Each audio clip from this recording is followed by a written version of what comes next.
Hello and welcome to Elite Cadre, the War Machine podcast that doesn't take itself too seriously. I'm Mike. I'm Kurt. And I didn't get interrupted, and quite frankly that scares me on a level I'm not quite sure I was ready for. I think you said that last time as well. Yeah, I know. It's a recurring Yeah, thing. I thought I'd continue it. Next time you'll be so scared you won't. It's even worse. Helpful. Moving on.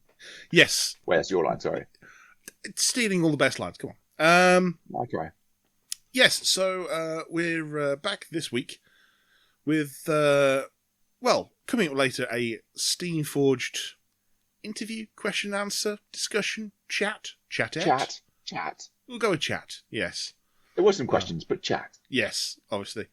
But first, we have someone new to introduce to the podcast, as someone who hopefully will be doing content hereabouts in the future. So, I'll introduce to you Dom. Hi, yeah. So, I'm Dom.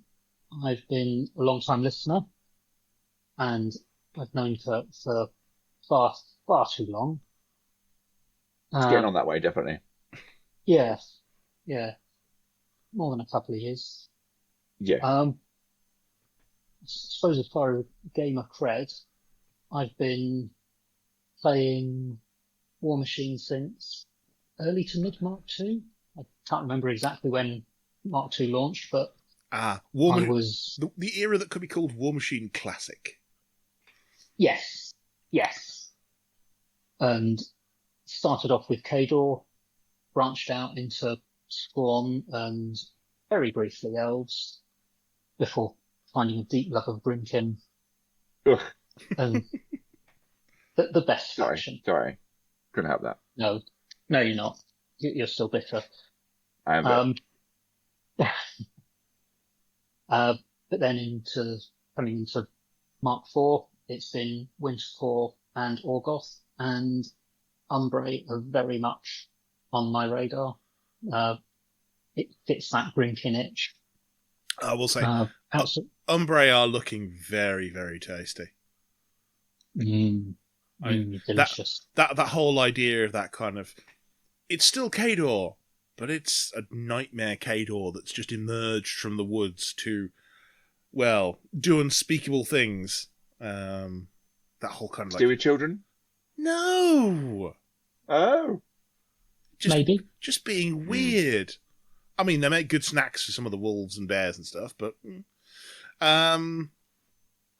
no, I can get behind the whole Umbrae idea. That's good stuff. It feels the bastard love child of Kador and Grimkin, which fits my mentality like a glove. I would definitely slide a good helping of Circle in that direction as well. Just because of that idea. Yeah. There are some of the troopers that they start as normal troopers but transform into the creatures that they've got. And that feels very much like, Eastern Tharn with an extra coat of fur. Yeah. I don't know why, but Circle kind of just slipped past me. There is also the fact that... I'm not entirely sure why. Well, you do have the linking line there as well with Old Witch. Because she's had links to the Circle. She's been in Grimkin. And she is the spirit of Kador, as it were. So it's a nice kind of mixture of all three going on there. I think it was nice with the Warp Wars. What occurred off camera, so to speak, was that Warp Wars were men that were transformed. So I think there's a link there too. Yeah. That's kind of where I was going with that. Yeah. Ah, cool. So, I mean, obviously, this is from the preview mechanics that we saw. That whether they'll actually be reflected in the final version, who can say? But I expect a healthy amount of stuff changing. But yes. That said, I did play a 50-point game using the not meant to be seen rules, and I have to admit, while it looked bullshit on paper, it didn't quite feel that strong. But then one game is not a massive sample size. No. Plus, playing with early stuff. I mean, how long ago was that leak now? Several months? Tail end of last year? it was November, December? November? Yeah. November, and then however long that they'd been live before that. So And just digressing slightly, I'm well aware of how much the rules change because one of my other wargaming achievements was being one of the playtester proofreaders for Infinity for Mark or their N3 and N4. oh, okay. So I know how much things change. Yeah. And to be quite honest, I quite like being on this side of the line, just for the cognitive load of remembering what's a real rule, what's half a rule, what was a rule once upon a time but then got changed 3 times. Oh, Yeah, I mean, I'm happy where I am. that is very much in the wheelhouse of me with War Machine. Because at this point I'm going, hang on, how does a slam work? Do I need to end in base contact? Do I need to end half an inch away? Does it work like this? Which version of which rules from which year? Yeah. Remembering things like push is no longer a power attack. It's all these little things that over now 4 editions, well, 4 editions plus multiple errata, rulings, editions, add-ons. CID. Oh, I was going to mention CID. yeah. Well, funnily enough, that came up in the discussion with Steamforge, we'll be getting to later, that although it sounded like such a great idea, it's getting the community involved, it's getting people see rules early and have input, it just ended up making the game so much more messy because no one could remember what any of the rules were. And also, let's just say that some of the input was not necessarily as honest as it should have been. Let's give me a flashback. Oh no, this is vastly underpowered. You should, Yes. make it better. Like, oh, I think you may be over-egging that particular pudding. This is a phenomenally strong piece. Stop lying. Yeah. I mean, at the time, it made a lot of sense because in the context of it, PP had let out a few rules that were just, quite frankly, broken on release and spotted by the community in seconds. Yeah. And so I can understand why they wanted that system to catch those things. Yeah. Oh, definitely. I think it's much better done, though, with a good internal team of strong playtesters first, then putting it out to a slightly larger community, but still keeping it on the down low, and then doing the final release. Agreed. Or, as it might otherwise be called, alpha and beta testing, if you know your software. Hey, I might as well relate it back to my industry, That's how we do things. Absolutely. So, but yes, I fear I may have taken you somewhat off topic of your gamer history there, Dom. But it's yeah. I think we covered most of it. Yeah, it's good to have you on board, and the dice will be winging their way to you as soon as I can, actually get the person who makes them to make me the proper ones. They sent me the wrong red. Was the one upside down again? I know you get upset by things like that. Oh, I'm paying to have those remade. Literally, that is so for reference. No, but it sounds like I was referring to the dot on the one dice and enjoying my own joke, but obviously it was you were talking about. I'm talking about a genuine one upside down. So I know. So for reference, listeners, I've had a set of Elite Cadre widgets made up, and there's 3 different sizes, and one of them has one of the numbers upside down compared to all the rest. I wouldn't have cared or noticed for ages. It makes absolutely no functional difference to this piece of plastic that's going to be put on the table once every so often. You go, yep, that's an inch. But to me, it just sits there nagging at the back of my brain, going, but it's not right, is it? When you send the dice out, I need to remember that joke and come back to you with pictures and go, look, this one dot is upside down. Oh, just... I realised this is very much my problem. But yeah, no, I will pay the extra money to have that fixed. So, yes. So I ridicule you for that whenever I think of it. feel free.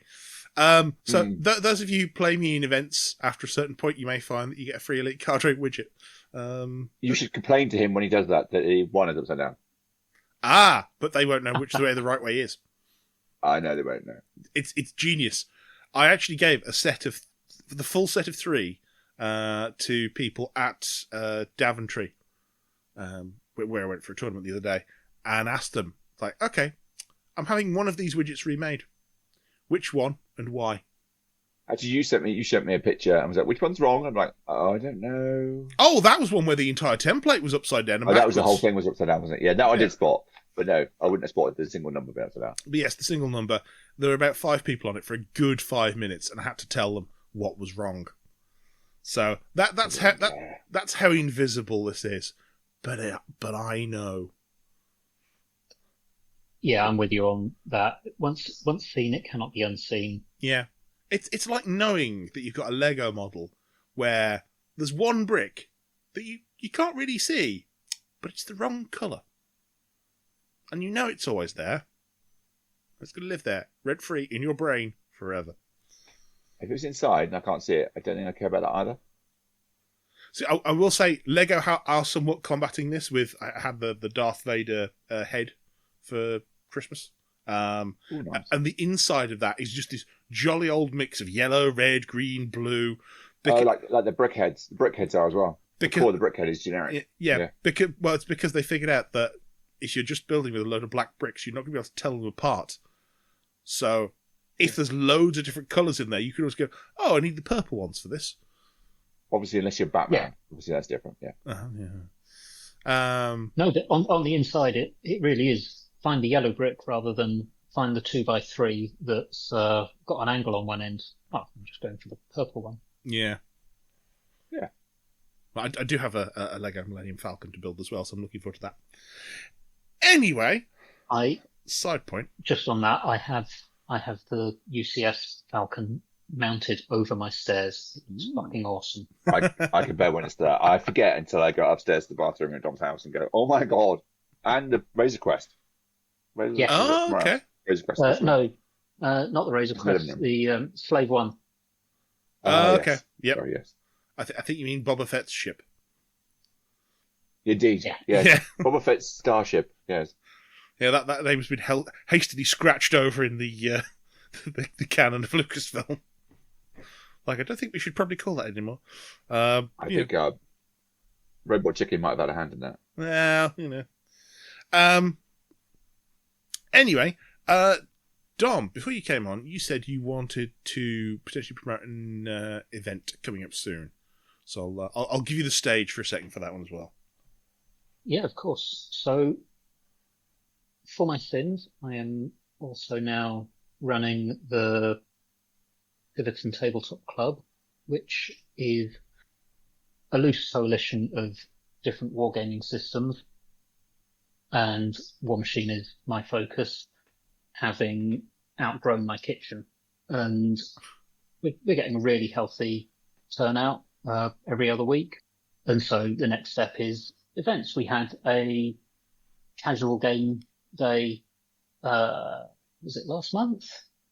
Yeah. Which, yeah, good turnout, lots of locals.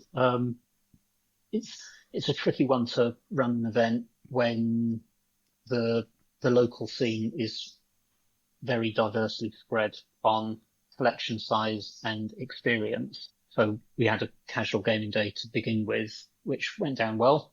We got a few people travelling. So now we're following up with a steamroller on May 24th, which is a date I'm sure a lot of War Machine players will have free for some reason. 100 point Could it be something steamroller. to do with Wales? Could it be something to do with Wales? Something like that? Yeah, possibly. There might have been something going on up there. But that doesn't matter because he's signed up to our one now. That makes me inordinately chuffed that one of the people signed up to my event is Martin Jenkins. It's come full circle. But yeah. It's the annual Martin Jenkins return tour where he's Yes. he's sold all his stuff, gone, I'm leaving War Machine, it's time for me to go, see ya. 6 months later, and I'm back never with see me again. with a new army. But no, Martin's good people, and it's good to hear that you're doing events. How many? I can't remember if you said this. It's entirely left my brain. How many points were you planning for this steamroller? Standard 100 or something else? Yeah, we're going to go for a standard 100, and we've got space for 16 players quite comfortably. As this is our first event running as this club, I don't want to run before I can walk, but if things go well, and given the sign-ups so far, I really wouldn't be surprised if we managed to sell this out, in which case the next one, we could probably go up to 24 people, I think, in the venue. Nice. Yeah, I think so. Nice. It's a really good venue. It's got nice parking. There's a chippy within 5 minutes walk away. And yeah, I would say come down, but it's a bit of a trek for you. It is a little way. I did look at it on the map. I was like, okay, let's follow the line down, and there's Bristol. And, oh my, it keeps on going. And that's oh boy, that's going round the corner into the fiddly bit at the end of the country. Maybe not. It's I had a similar conversation with Russ Charles from SFG when he was asking me about events and expressing a keenness on attending events with his newly painted army. And I said, first I point him in your direction as well, because obviously you're closer to each other than we are. Yeah. And also then said, well, maybe you come to Tiverton. You want to come to Tiverton? And we both looked at it on Google Maps. He was like, that's at least 2 hours. Bit much. Yeah. I mean, we used to drive 7 hours for stuff, didn't we? Tiverton's well connected. We're right on the M5. It's not like Cornwall where there are just no motorways. True. Yeah. But it's good to actually hear that the Southwest is getting its own good scene built back up again. Because it might be a pipe dream, but I have the full intention of trying to make the club, the TTC, the Tiverton Tabletop Club, into the Heart of War machine in the Southwest. It's one of those things where there doesn't seem to be anyone else doing it, so why not me? Why not us? And have the community that I want on my doorstep. It does seem to be that War Machine is something that has these hub clubs around the country that kind of gather the local area in. So at the moment you very much got you're setting up Tiverton to be your one for the Southwest. Southeast is, I think, largely centred around the Bad Moon Cafe running their regular events. You've got Walsall, very much for I say Walsall, it's nearly Wolverhampton, for the Midlands. You've got Outpost, which has apparently got a decent scene up sort of Sheffield way. And then, obviously, Northwest Gaming Centre, that's got people playing there as well. So, it's nice to see that we've got these clubs. Oh, sorry, and of course, missing out Daventry, which has a decent. I was enjoying the fact you hadn't said that. Yeah, I was hearing Dave grinding his teeth. Well, I'm trying to run through all these in my head, just kind of off the top, and there's the list. I got there in the end. Now, obviously, anyone else who hasn't been mentioned, please, don't feel slighted at all. Shout at me on some form of social media, and I'll talk about what you're doing, because I'm forgetful and awful. So no, it's good to hear that the Southwest kind of has a good, growing, healthy scene, and so you've got the 24th of May, did you say? 24th of May. If you want to find the details, I'll send Mike the link to put in the show notes. Yep. But you can also find the club and links to anything we're running in the future as well at the URL is tivertontabletop.club. There we go. Something to put in your diary. Actually, absolutely. Already signed up. I do have to ask, are you on Longshanks at all? We certainly are. Ooh, excellent. It's something that I kind of, I think needs to be recommended to basically every War Machine club at this point, because it's a great way of just having that big list of UK events. Yeah, I can see it on there. I mean, the reason it is on Longshanks is maybe something to do with it being a prerequisite for applying to SFG for prize support. But hey, we're there now, and I'll do it for future. Now that I didn't know. That's interesting. I mean, it's... Yeah, So carry on. I was going to say, it's a kind of a little secret that they have it's not a Google Forms page, but similar to, and I hear it's going to be phased out when they introduce their proper organised play kits.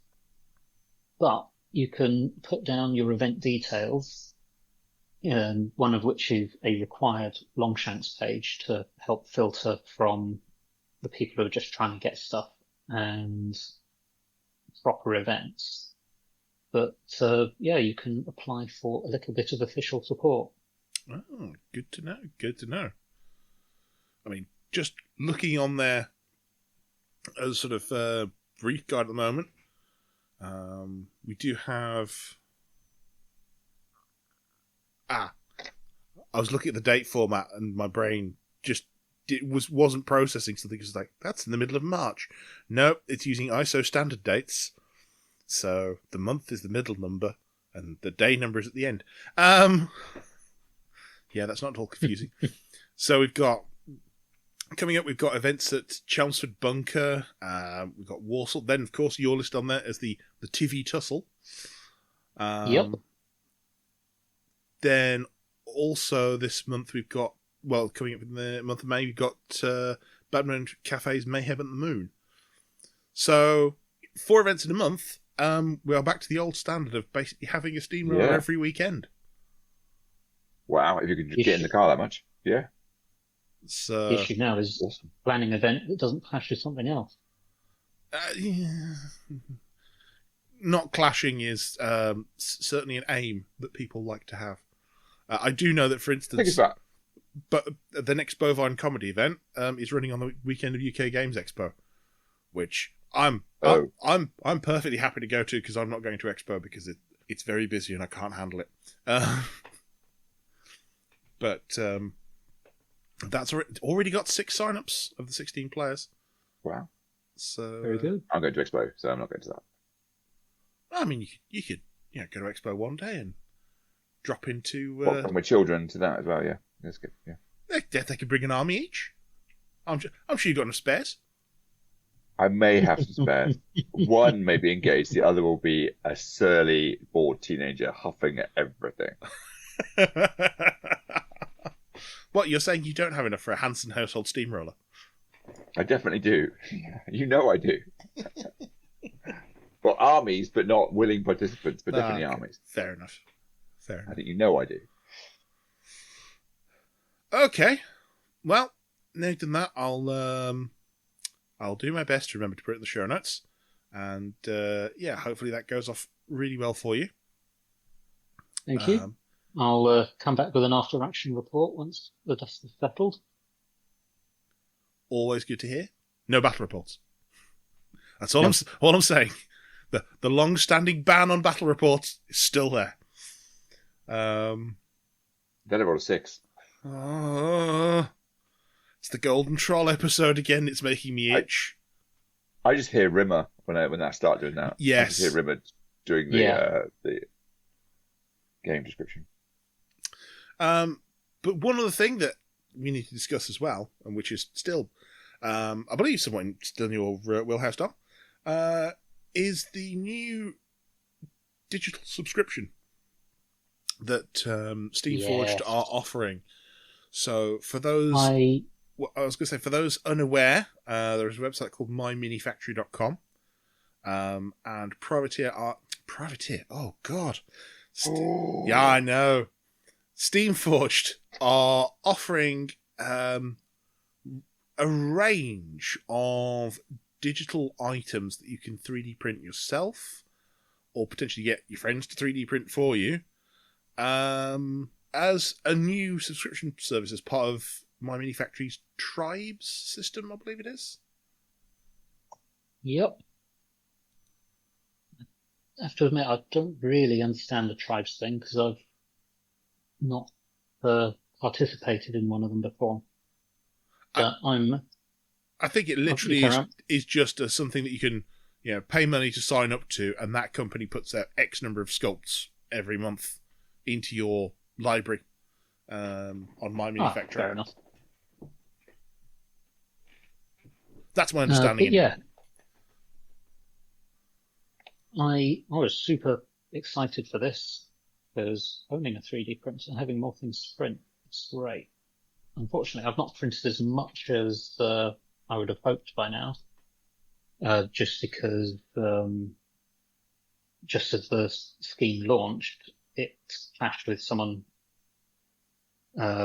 putting in for a substantial commission, but took up way too much time to get through. So I'm only just now doing a table of Bricks terrain for the aforementioned event. And yeah, it's great. I love having proper themed stuff. It's going to make tables look amazing. However, I do have a bugbear. Oh, go on. The tables will look amazing, but it's pretty terrain. It's not usable terrain. I'm printing out currently a few forests, some acid bark, a swamp or two. I think there's a hill and some rubble. None of this actually is conducive to actually standing a model on. So there's going to be lots of terrain that looks amazing and then gets removed off the table in 30 seconds, leaving just the felt that I'm going to cut out in the outline underneath to just outline where everything is, with a little sticker to remind everyone that yes, this one's a forest, no, that one's a swamp, and pull it together. So I take it this isn't something that could be remedied with a good load of texture paint or something to kind of produce a rougher surface to adhere to.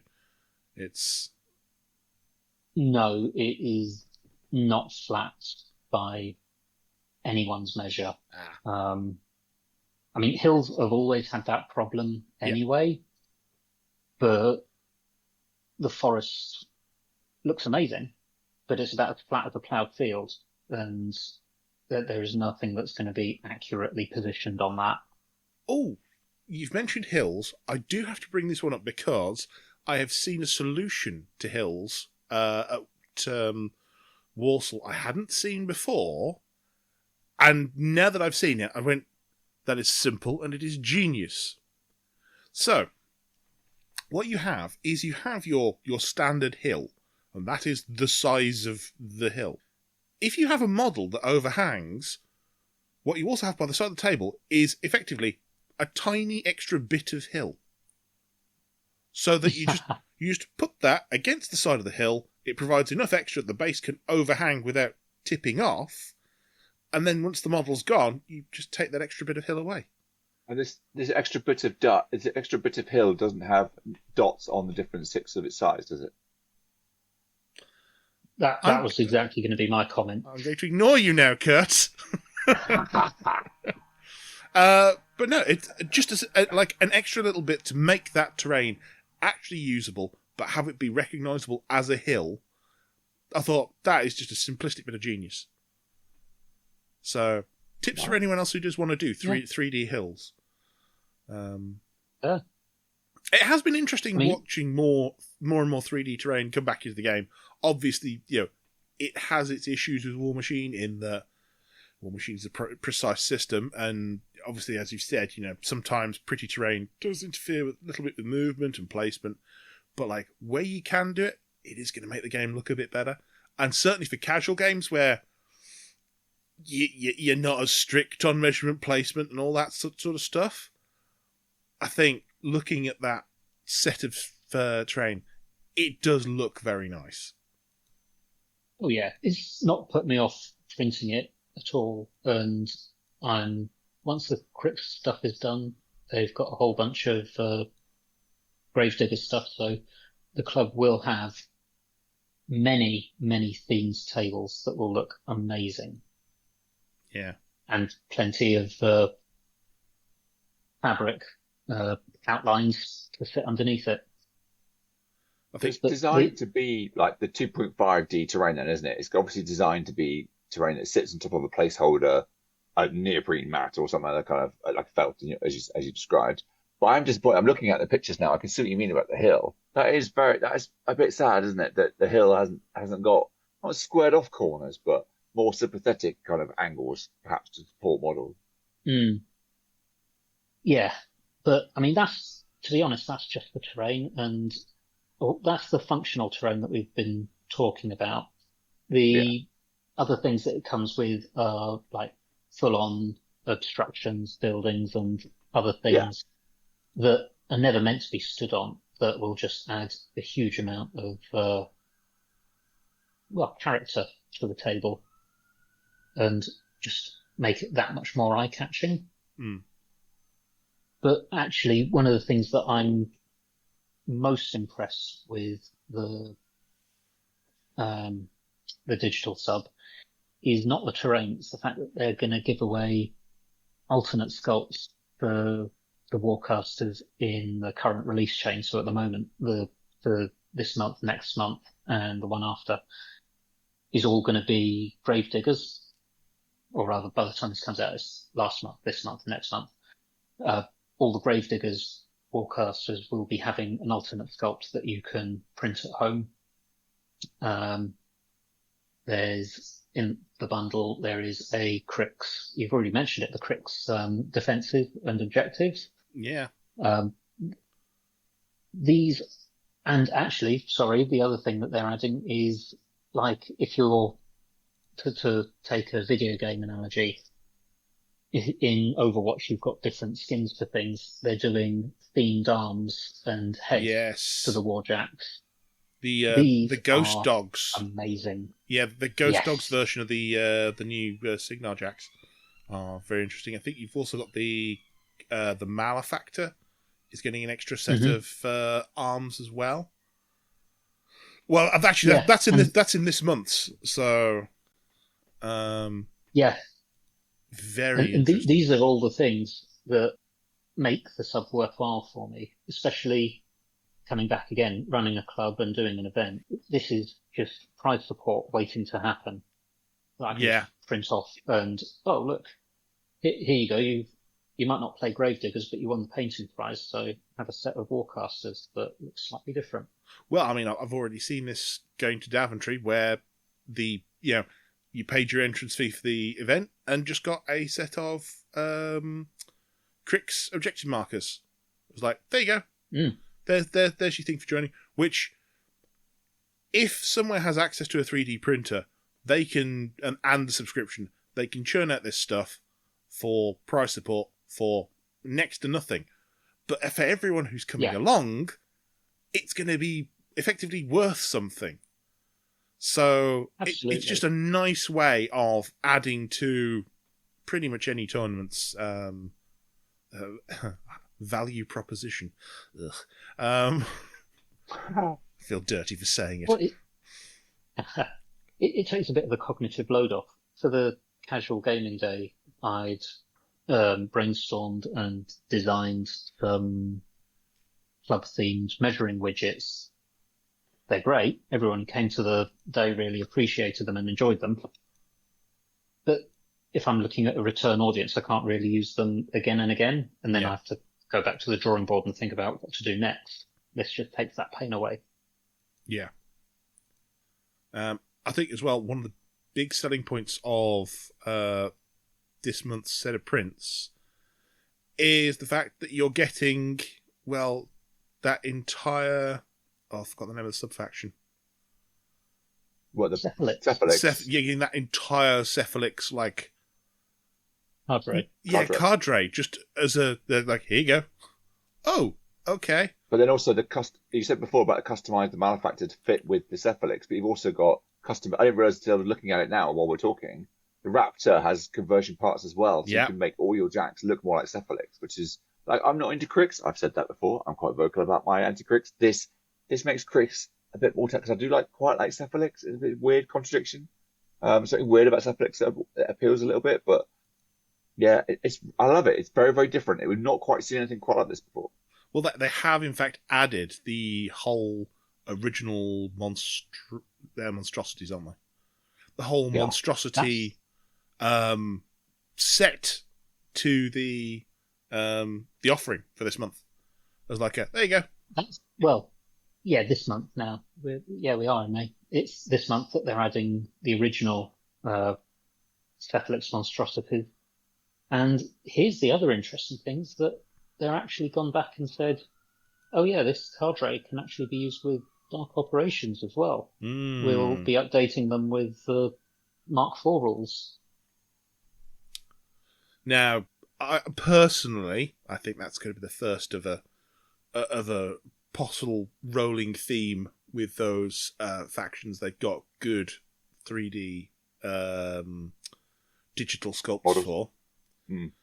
Following the keynote. Yeah, all those ones they said these will be coming to an STL subscription near you soon.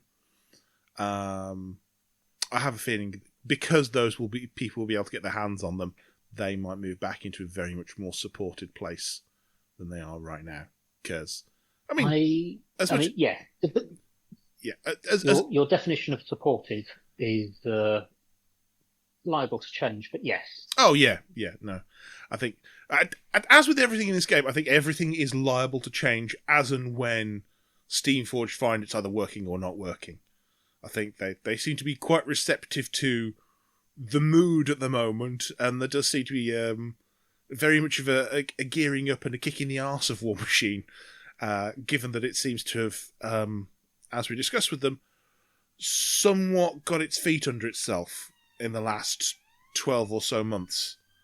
So for those who aren't aware, and we'll discuss it again later, Jamie P. Of Steamforge posted a graphic from Longshanks where the number of tournaments that were being run and the number of games that were being played of War Machine tripled in a 12-month period. Now, obviously, part of that is a take-up of Longshanks as a sort of a tournament platform. But I think it's also a case of more people playing more games. We're seeing new faces coming in. We're seeing some familiar faces coming back. We're not at the highs that we were in the olden times, but I think War Machine's in a very kind of rude state of health at the moment. What blows my mind is the Welsh has sold out twice now. Yes. It's sold out again. Yeah. It has finished selling the extra capacity, bringing it to 72, and I saw a lot on Discord saying that it's all but a done deal that it's going to be extended up to 128. Oh, wow. That is marvellous. Because obviously Kurt, we actually know all three of us were there just last year. Last year. And that didn't quite sell out. I think that was like 48. Yeah, it did decent numbers for a game that was recovering, but for it to go from that to we've sold out 72 and we're looking for more. What has been interesting as well is hearing reports from, so we have someone at the club who does some foreign events, and they've been going to places like Rhinecon and the Paris Masters. And it's like, the whole thing seems to be, numbers are coming back. Like, okay, this is going to get scary for some people soon. So, all of that said, Firestorm may need to be reminded that the game is both neither Priority Oppressor anymore, neither is it Hordes and War Machine. So, just because it's categorised under Priority Oppress HWM, in fact, no. The extension has already happened. There are 24 tickets left for the Welsh of 96. Oh, wow. Wow.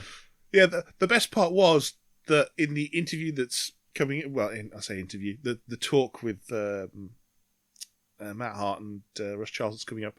We actually talked with them about this, and we knew before they did that it sold out and got more tickets. So it's 96 now. As we're suggesting, there are now 96 tickets in total, of which you say 24 available. So yeah. So it's wow. It's going well, and I feel like I have to say this as like a contractual obligation every year. The Welsh is a great event. It's always had a good atmosphere. Firestorm is a great venue. Is there any more gushing I can be about this?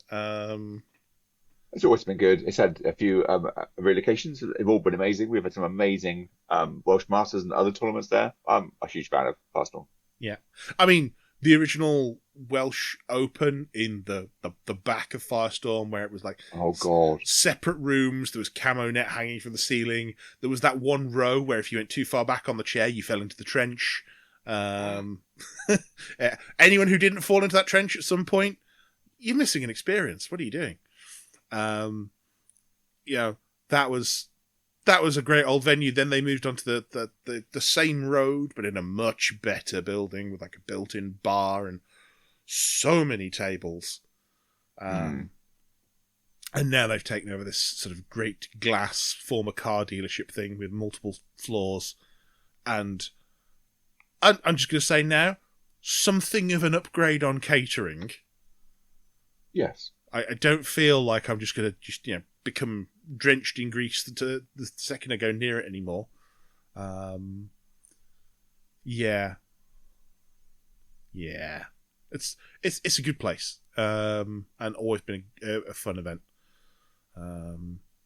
So hopefully we can see the rest of those 24 sold and see how many more people want to come along. Yeah. Could be intense. Yeah, definitely. Okay. Well, at that point, I think we should hand over to myself and others talking to Steamforge. So we'll be back a little later.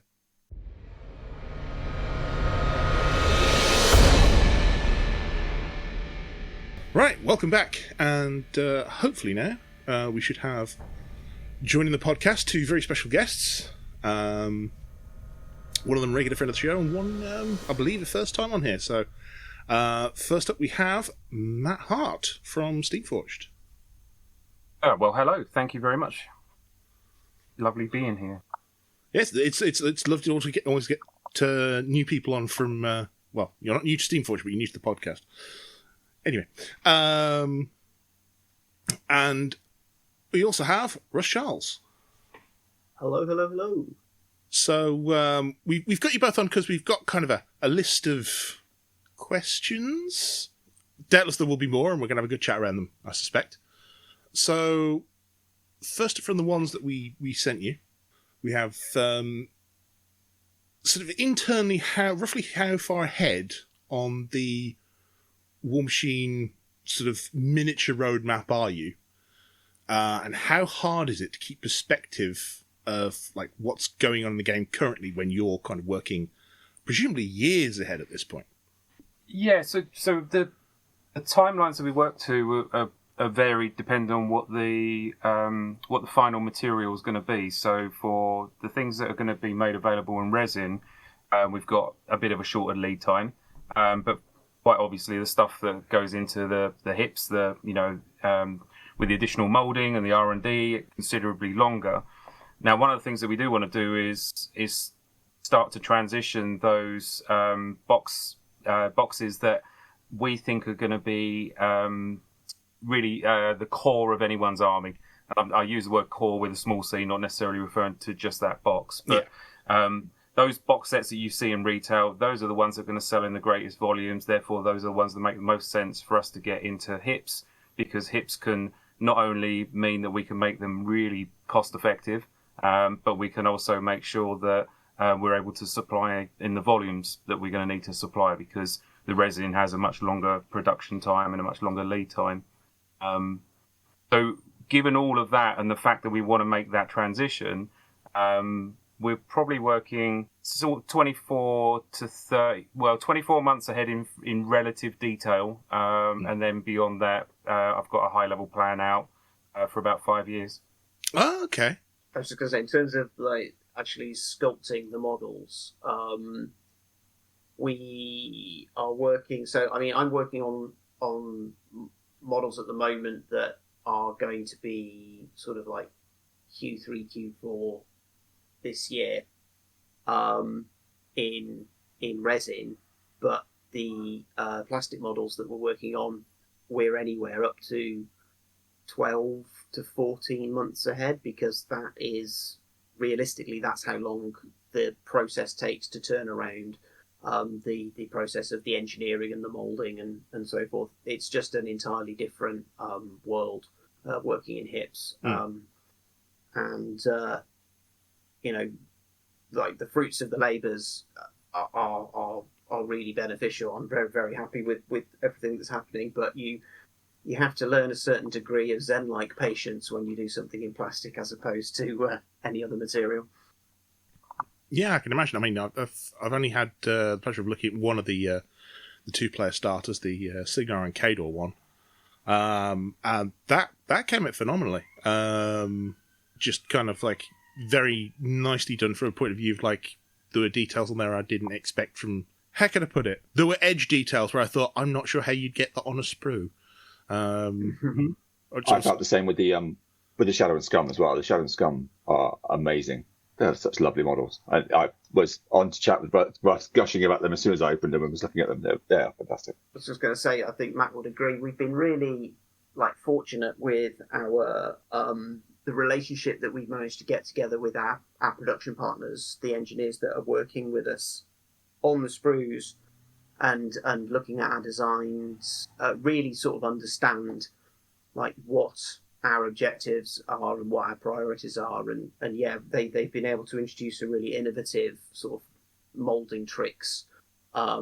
It's very, very nerdy, but it enables us to do things that you can't normally do on plastics, like have gun barrels with holes in and recesses where recesses shouldn't exist. The process of working with them is incredibly smooth. But it's been a really steep learning curve.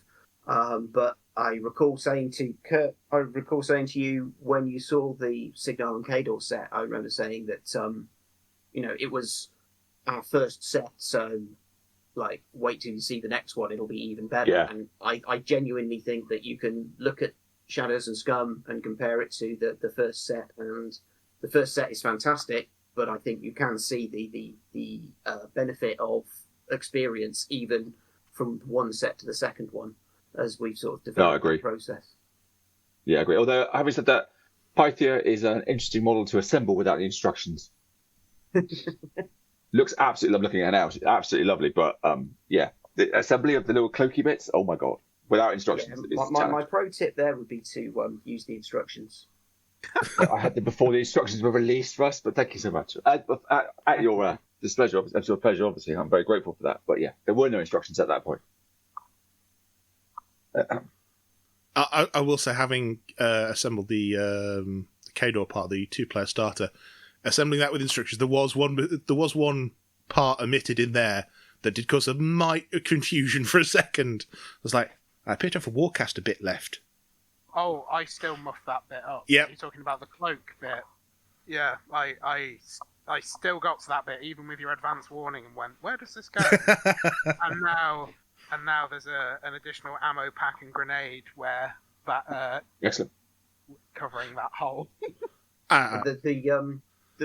The one of the interesting discovery paths on this is that it turns out that making instructions is much more difficult than you first think. Yeah. But the fact that we're doing everything via online instructions means that anyone getting those kits now will be able to put them together. We can address any issues with the instructions more or less day one as soon as we're aware of it, which is really beneficial because like we've all put together miniatures with printed instructions and realised that there's an error in there. Oh yeah. that's been there for probably years. I think it really helps as well with these that, again, this is just the simplest but also dumbest thing. The instructions that you've got on the weapon parts are numbered on the sprue.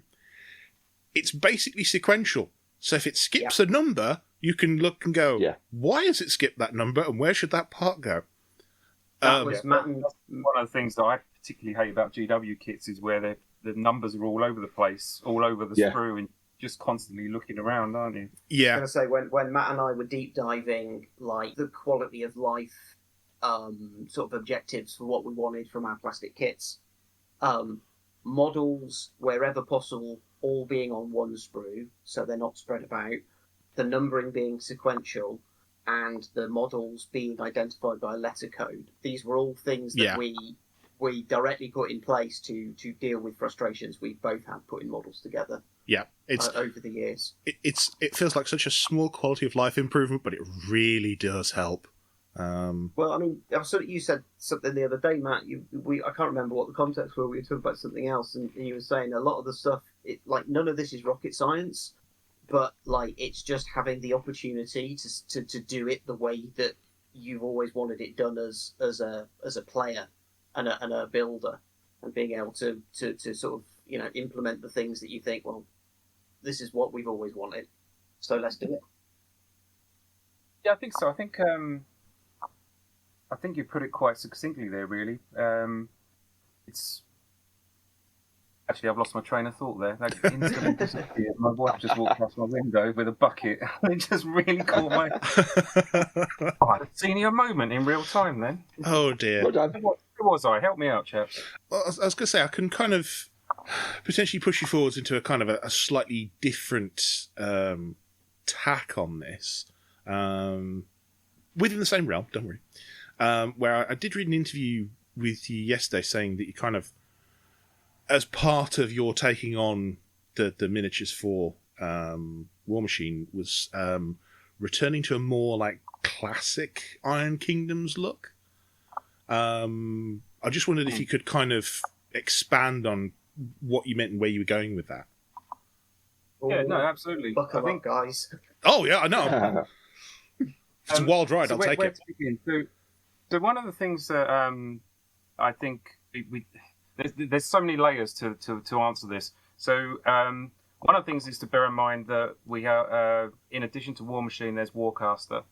And when I look at this from the high level view that I have, I am worried that the progression of War Machine and the continual march of the technology is going to really begin to, if it hasn't already in some factions, blur the lines visually with Warcaster. Now, Warcaster isn't something we're actively working on, but I need to sort of start thinking about what the future looks like, and if at some point in time we are going to begin work again on Warcaster, then, you know, if I start now, then I'll future self will thank past self for making a good decision. Yeah, I think that's the boring kind of under the hood, just future proofing kind of answer. The other thing is, and it goes back to what you were saying, Mike, earlier, which was, you know, the earlier aesthetic. When I look back at War Machine at its absolute height, you know, it was majestic and powerful, and it had really cool art that felt different from what was out there at the time, and it appealed universally to a whole heap of people. The player base was absolutely enormous back then, and I think, you know, it comes down to like the foundations of what are people attracted to with a game. They're attracted to great artwork, great world, great story, great characters, great gameplay, and if we can kind of present that with that stronger identity art, because I think the art we're doing right now is absolutely great, but I think it's on the wrong vector, and that's where we want to start pulling it back towards. One of my favourite catchphrases from back in the day is full metal fantasy, so I want to get a bit more metal back into it, and a few less kind of laser guns. Is that why the trenches have seemingly been like a sort of step back towards that traditional dirty down Signar, rather than the Storm Lancers, which were looking quite futuristic, the Storm Legion? Was that the sort of line that you were talking about, the kind of the blur? Yeah, no, I mean, I can answer that obliquely and sort of point to the Gravediggers as being the first faction that Russ and I really had heavy hands on the steering wheel of that, and, well, dare I say, full control of the steering wheel. So we went through a number of different really interesting learning lessons through that, the development of the Gravediggers visual and ultimately the sculpts. The level of detail was one, the painting experience was another, but also there was that in your mind's eye wanting to start recorrecting like the vector, and this was a great opportunity, as you say, to sort of like nudge Signar back a little bit towards slightly, you know, lower funded. I actually quite like the idea of the Gravediggers. You know, they are the special ops, they are the guys out in the field, and every time you watch them in a movie, they're the Mavericks. They have all their own gear. They probably wouldn't sign up to hold, you know, some newfangled gun that didn't, you know, wasn't as reliable as this old spud gun that I've got. That kind of feel to it as well. So it felt like a really good opportunity for us to start switching across. And I know Russ is going to jump in with a whole bunch of points, but the last point is Gravediggers is also the first second army list within Mark IV. So it felt, you know, for my OCD, that felt like quite a nice point for us to start thinking about the pivot as well. Yeah, I mean, Matt's kind of hit the nail on the head. I would also come at it, and this sort of came up very briefly then, but one of the big things for me is, you know, long before I was a sculptor, I was a painter. In fact, our love of painting was the principal way that Matt and I sort of built our friendship on the War Machine scene back in Mark II days. Yeah. And one of the things that we had a pretty frank conversation about was why people find painting some War Machine miniatures a chore. And I just come off the back of putting and painting 50 plus points of Brine Bloods, so I had some pretty strong opinions about appropriate levels of detail. And we talk a lot about the idea of making miniatures not less detailed, but we talk about streamlining detail, and we talk a lot about what I call intentionality. So does the detail that you're putting on a model lean into its narrative, lean into explaining what that miniature is? Does that detail focus your eye in the right places, or is it just buckles and rivets to fill a space because buckles and rivets are an easy way to fill a space? And we very much wanted to really focus on this idea that the miniatures feel cleaner, and the level of detail on a miniature is controlled, and the level of detail across a faction is controlled. So you get to vary the amount of effort required to get a miniature on the table based on its importance and hierarchy and the number of them that you need as much as anything else. So Gravediggers was a really interesting, which is a good word to say, challenging process, because we were inheriting really cool miniatures, but they didn't necessarily align with these ideas. So we were kind of live,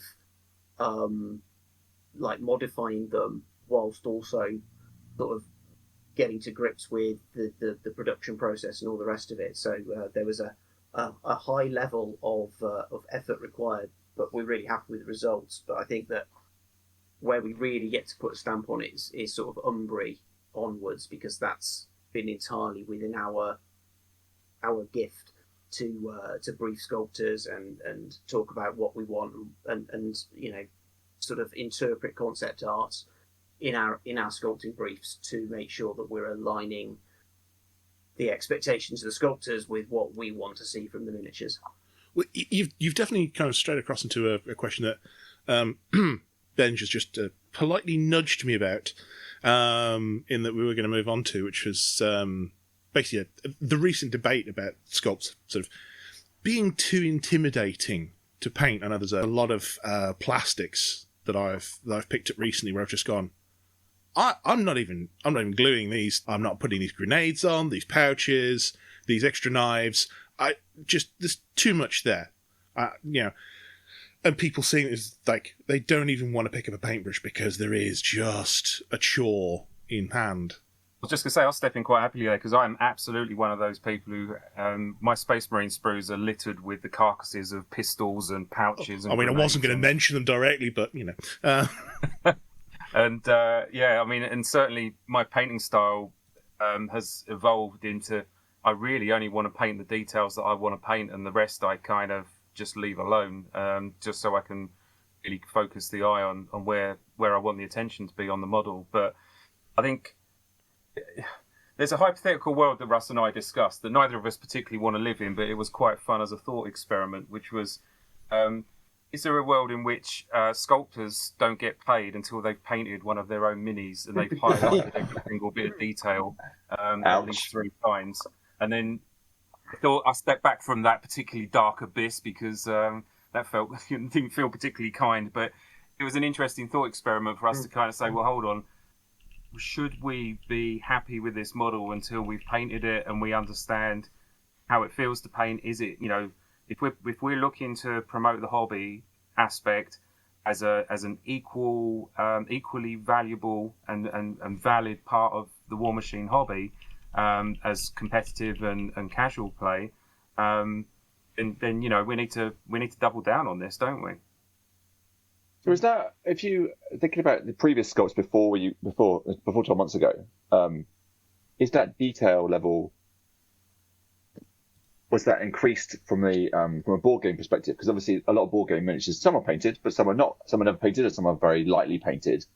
Some of that come from that history, do you think, or is that more? If I had to sort of point at a specific driver for why detail levels have increased in miniatures, I think that I think you can probably lay it at the feet of moving to digital sculpting, where the limit on what you can do is not limited by how small you can push tiny pieces of putty around. I can make an eyeball 14 inches wide on my screen if I so choose. I'm not sure I ever would, but it's entirely feasible to do so.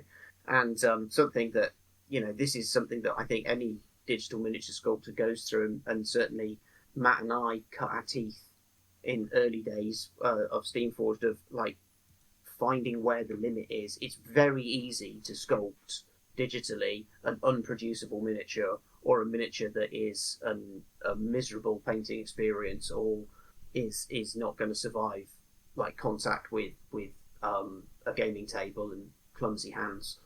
So I think that the advent of digital sculpting makes it very easy to pile detail on, and I'm sure that there's a lot of flex to be had working in plastic to show off what you can do with your engineering and your tooling. And there are all sorts of clever tricks that you can do with plastic miniatures, with little tiny bells and tassels and grenades and whistles and all the rest of it, that make it very difficult for that miniature to ever be recreated in any other material, and that might be part of the goal. But I think possibly on a really prosaic level, sprues cost a certain amount of money to manufacture regardless of how much stuff is on there, so I would not be shocked to learn that all of those grenades and pouches and scrolls and all the rest of it probably started life as space filler, and over time an audience has been found for it. I was just going to tie off that thought, thinking about how we've been looking at our 2-player sets. Like, we are really focused, because all of the work that we've done so far are named, all of the starter stuff that we've done so far is named characters and unique characters. We're focusing how we use the space on the sprue, and how we use the sort of almost like the detail budget that is afforded us by the process to establish that character and tell the narrative of that specific model, which is why we've experimented with some limited optional pieces like the smoke trails or Kane's pistols being the firing versions or the plain versions. But really, we're going to use that space to make the best version of that character we can. So we don't really have a requirement for the extra bits and whistles at the moment. Yeah, it's been very noticeable that kind of the last the hips boxes have been all character so far, rather than a sort of mainline. That's a surprise infantry. as well with the mass production side of things, isn't it? I can see why, in the sense of you expect to sell more of them because they are appealing and they are. But I would have imagined, hypothetically, without seeing it, that you'd want something that would be repeat purchasable, would be sell in greater numbers, if that makes sense. But I can see that you are selling a lot of them. We can see enough of them online and see that they are selling. But was that was that a bit of a gamble at one point? Well, yeah, I don't want to get sort too businessy about it, because I don't really like talking about it that much. But right now, the important part, the important focus for War Machine is what we call user acquisition. So it is getting people back playing the game. So that's lapsed players, people who haven't played since Mark II or Mark III, or have just kind of quit. And then there's other players of other games that might be looking for another challenge. So an easy demographic to identify there is people who play 40k that perhaps are looking for something that has similar feel but a lot more depth to it. So what that means is the focus then for the product development is very much on products that service that target. So lower entry point products like the command sets make the most sense for us to be able to use a material that allows us to keep those margins, or has the margin in them that allows us to keep that price really competitive. So getting those command sets and getting into the game is accessible to everyone. But then, as you quite rightly say, at a later stage, the priority will shift to sort of retention, as well as sort of general growth. But it then becomes more retention in terms of the community. But then from a business point of view, you're then looking at ways of monetizing the audience that you've built up. It's a pretty standard model for the number of different channels out there. And at that point, that's when selling lots of a thing will probably be one of the core components of that particular business plan. But we're not there yet. But that helps kind of throw a little bit of a business layer on why that decision was made about focusing on the command sets into hips. They're exciting. Like we could make some really awesome, I'm sure, like generic Gravedigger infantry, but Foul Blood Armada are cool and interesting. Yeah. I was going to say, this does speak to very much kind of almost an old War Machine philosophy, in that I know a lot of people became associated with one caster, or they had their favourite army, and what's been picked so far is kind of like, oh, Foul Blood looks different, and they've got these weird different uniforms. Okay, that's kind of cool. And then you've got Kane, who's really like a perennial fan favourite of War Machine players. But then again, you've also got Vilcool, who's just, character with rack of axes. That's doing it for me. That's a selling point. So you kind of, it looks like almost by doing these character things, you're trying to pick on that old mentality of, ooh, this is the thing I can latch onto for my entry point into this game. Oh, that's interesting. I thought you were going to go a slightly different way with that. I've got a working theory. This comes from numerous different conversations at LVO and Adepticon. I think when Privateer shifted the format to the army list, and they kind of effectively built a template that has 6 to 8 warcasters and 4 to 8 solos and a heavy chassis, a light chassis, etc., etc. What they did actually was create a very achievable collection.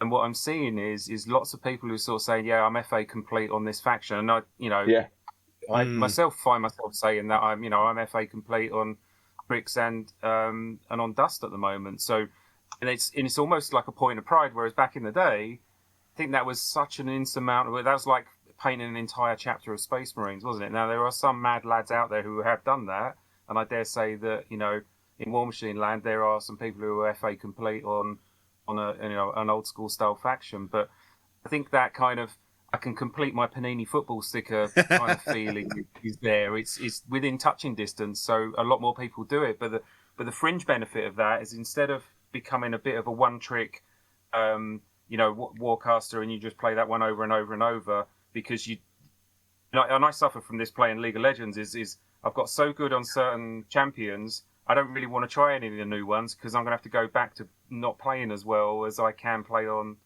these champions over here, and I think that translates across well. But if you've only got a choice of 6 to 8 Warcasters, and we all know how the impact a Warcaster can have on how your army feels to play and what your strategies are, I think it all feeds into another, which creates quite a nice sort of shifting and swirling meta. This time last year, Skyrfell and was kind of ruling the roost, and Sherwin and I were like secretly teching a Hazaroth list that I then built and played to pretty decent success. And then lo and behold, 12 months later, the meta swirled around, discovered that Hazaroth he is really good and goes really well with the Battle Cats and the Vampire Lads. And suddenly there's a lot more people playing it. And I think having a meta that shifts around like that, I think it keeps the game really healthy, if I'm honest with you, and really interesting. You don't quite know what you're going to discover at the next event you go to. Stops the game being solved, doesn't it? Yeah, absolutely. And I think I've been quite public in saying one of the reasons why my love for War Machine dimmed back towards the end of Mark II was the Haley double Stormwall, and it just everywhere, and it was every tournament, and it was every game, and it was every bit of misery that I could probably summon into a Saturday afternoon. So, that it started getting a little bit sad. Sad enough for me to lose interest in going to events, and for me, going to events, hanging out with you guys, and all the other friends that I've made over the years is the primary pull, but Haley double Stormwall still overpowered my desire to hang out with you guys and have some fun. You missed out on the later miserable Meat Mountain as well. I heard about that. Once was enough. Yeah. I was going to say that everything Matt's just said actually is another, it gives another reason why focusing on the cadres for our plastics makes such sense, because every cadre is a way of revitalising 2 armies, not 1. Yeah. Plus, it's that great way of saying, I've got nearly complete Storm Legion, but Gravediggers is out, and I've already got 2 casters in Kane and Sparkhammer who can play in Gravediggers, and I've already got some units for them as well, and some solos. Well, if I buy 1 box, then I could have a little bit of tinker around in that without going too much outside what I already know. And maybe I'll like it, maybe I won't. Who knows? It's a great way of getting a totem into things. Cadre box sets of controversially, right? Loathe playing Kill Team, but I will play Kill Team because my buddies play Kill Team. I love painting Kill Team forces because I like painting good models, and those 40k models are damn sweet. Like, not going to lie. It's oh god, I've done it again. I was building up to a really awesome point. The cadre boxes, Matt. You were talking about comparing those cadres to the... Oh god, it's because we haven't got any cameras on. I'm feeling all kind of alone. We got you. It's all right. To cut Matt some slack, he did just fly back from Canada. He's jet lagged. Oh no. Yeah, it's all good. But yeah, no, Kurt, you're quite right. You leapt ahead and saw the point I was building up towards. Is those cadre boxes at that price point also represent a really nice amount of hobby. You get a playable force out, albeit at a smaller scale, but it's still fun. 30 points, and you have this kind of like hobby project that you can do, and then it's very easy to say, oh, just 1 more box. It's a small hobby project. Next thing you know, you've got half of a fully built force, haven't you? So it's just building reducing things to sort of more manageable chunks, I think. Well, I'm surprised. I was painting up Foulblood's Armada at the moment, which is it weird to say that? But I'm really enjoying getting paint on them. They've gone together great, and the character of the models has come really cleanly through the plastic process, and it does remind me of painting up my little Kill Team Black Templars or what have you. I'm just having a whale of a time with them. I'm just going to... Yeah, I was going to say, Benj, if you want to go for your question, because I stole one of yours earlier. Well, it was just following up on your loathing of Kill Team. Would Steamforge be looking potentially to revitalise any of the smaller sort of skirmish, like Company of Iron, whether the way that you're putting out cadres and stuff like that, whether that would fit to a small skirmish base game mode, essentially? Yeah, look, the non-beaten around the bush answer is yes. The key question will be when, and the answer to that has to be a little bit more vague. It's not something that we're immediately working on. We're looking to build to a pretty sort of significant moment that happens sort of next summer, next year. But yeah, it's going to be interesting to sort of see what direction to kind of go in as well. Do you look at if you look at Kill Team and 40k, they're very, very different games. They play just fundamentally different. The only similarities are D6, I think. And so do you go down that route and use kind of custom cards for the models and all that kind of jazz? Then does it then act as a gateway game? We would have to sort of double dip on the development, and so it leads you to the other direction, which is, well, do you make this a stripped down version of War Machine, a bit like they did with the Leviathan release with the stripped down rules? And I quite like that, actually, the combat patrol. I thought that was pretty smart, because when I then stepped up to a bigger game, a whole bunch of the stuff felt familiar. What I didn't particularly like about it, though, was that some of the stuff just disappeared. So things I had been used to using now no longer kind of existed for me. I will say, if you're going to talk about the Combat Patrol stuff, the second iteration of it with Spearhead was far better done. Okay. I've not played on Spearhead, but I've heard really good things about how much better a execution of that idea Spearhead is. Yeah. So I think there's two directions there that I can see is a Spearhead style direction or a Kill Team style direction, and obviously Company of Iron. I think one of the reasons why Company of Iron didn't quite land was I think it sort of fell between both posts, and I don't think it was definitively one thing or the other. Yeah, you have to hard commit, I think, and that's the problem. So. I think it tried to serve both masters and ultimately sort of felt like it was missing the point on both. So it felt like there wasn't much to sell as well. It wasn't a product as such as the Company of Iron. I played it, I enjoyed it, it was great, but it wasn't a thing, was it? It wasn't a product as such. It's insane.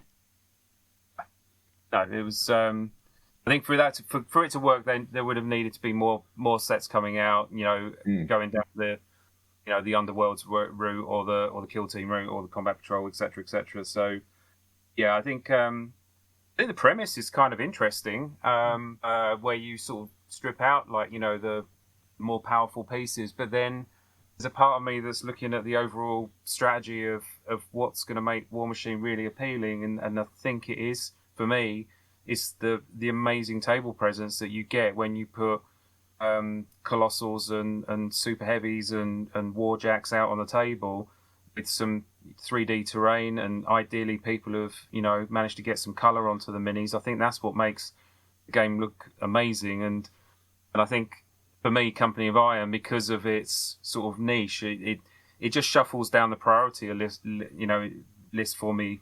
But I still like the premise. I just think it's a little bit more sort of specialist game. So ask me again in 5 to 10 years, and we've got an enormous audience, and we can afford to carve off a small slice who are really interested in this sort of small scale, gritty side of things. So I think it'll be more Spearhead than Kill Team, to be honest with you.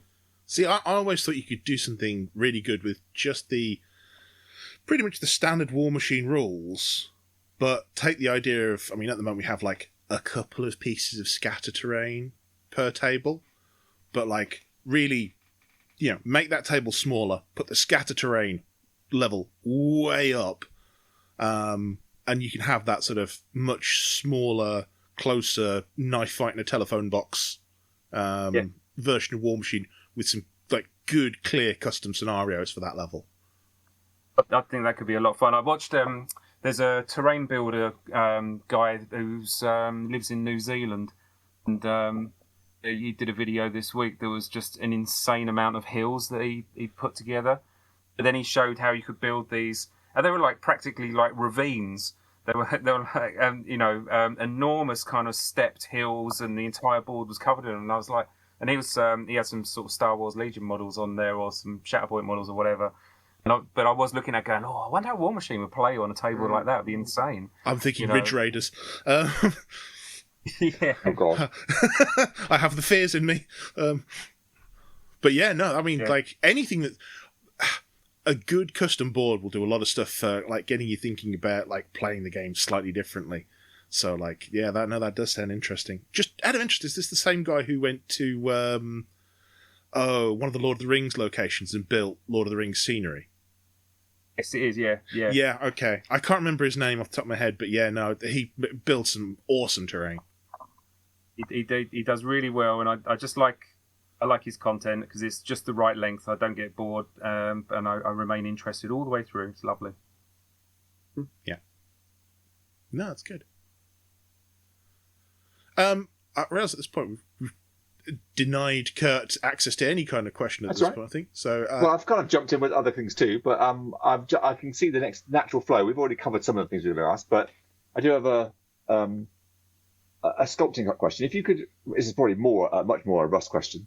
If you could resculpt any iteration of any model to match how you see that character, what would you resculpt and why? See, I had a real think about this one when you mentioned that this was going to be a question, and I have an answer. And brace yourselves because it's not a troll.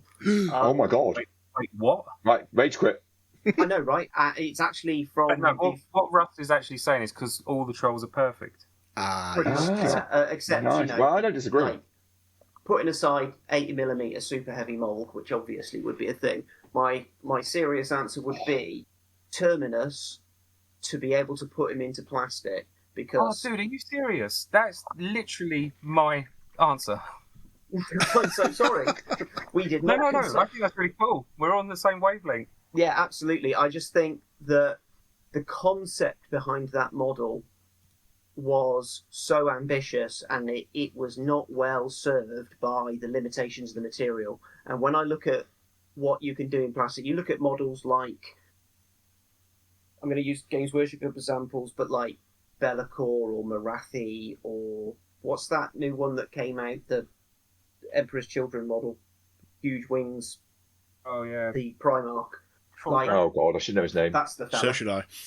I think about what you can do in plastic, and then within our own range, Matt will know what I'm specifically referring to. The demon that we put in our Bard's Son board game, which had these layered, like sinewy wings that had all this negative space through them.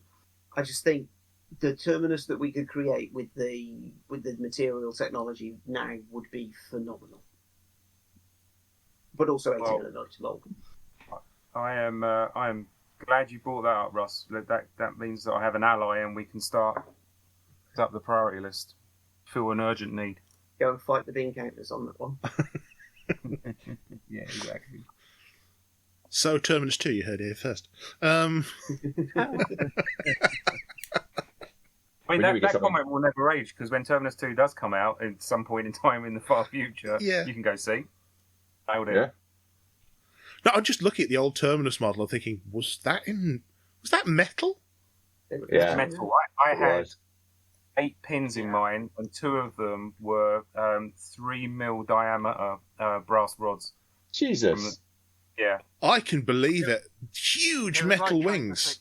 A broken leg, essentially. Yeah, I was going to say putting Terminus together was like being a surgeon that works on, motocross accidents. I will say, I am so glad, this is slightly off topic for where we are, I am so glad now that if I have to pin, I am pinning resin or plastic. I have a wow stick drill, I can do any pinning in about 30 seconds. With that nice little electric drill that you got me to get as well. Yeah.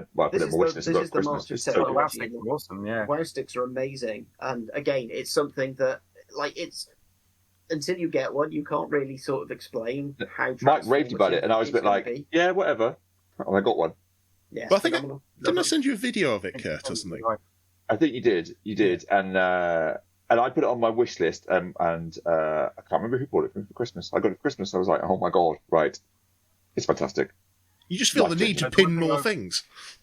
Yeah.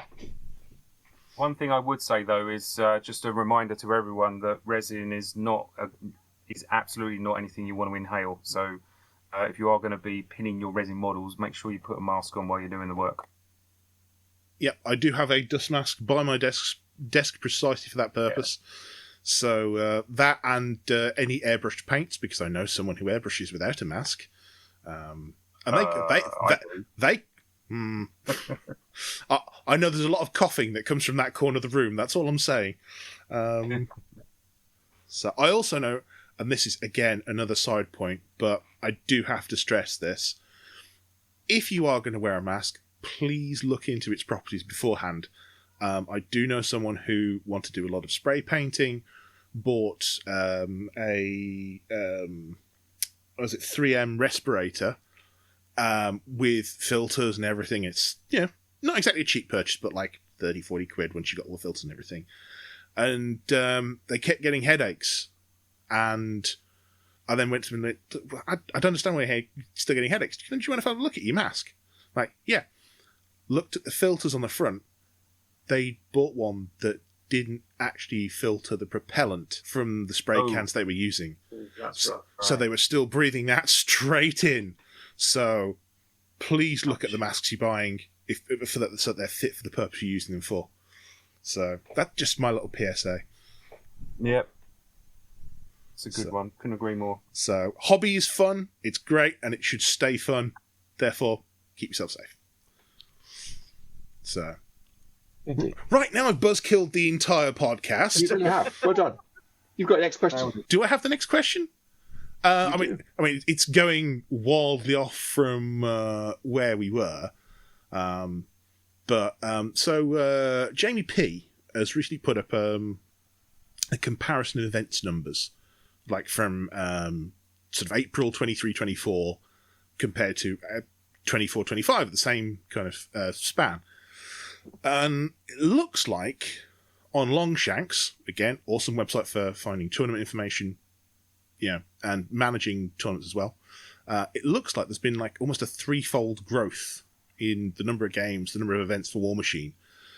Does that roughly tally with what you're seeing on the other end?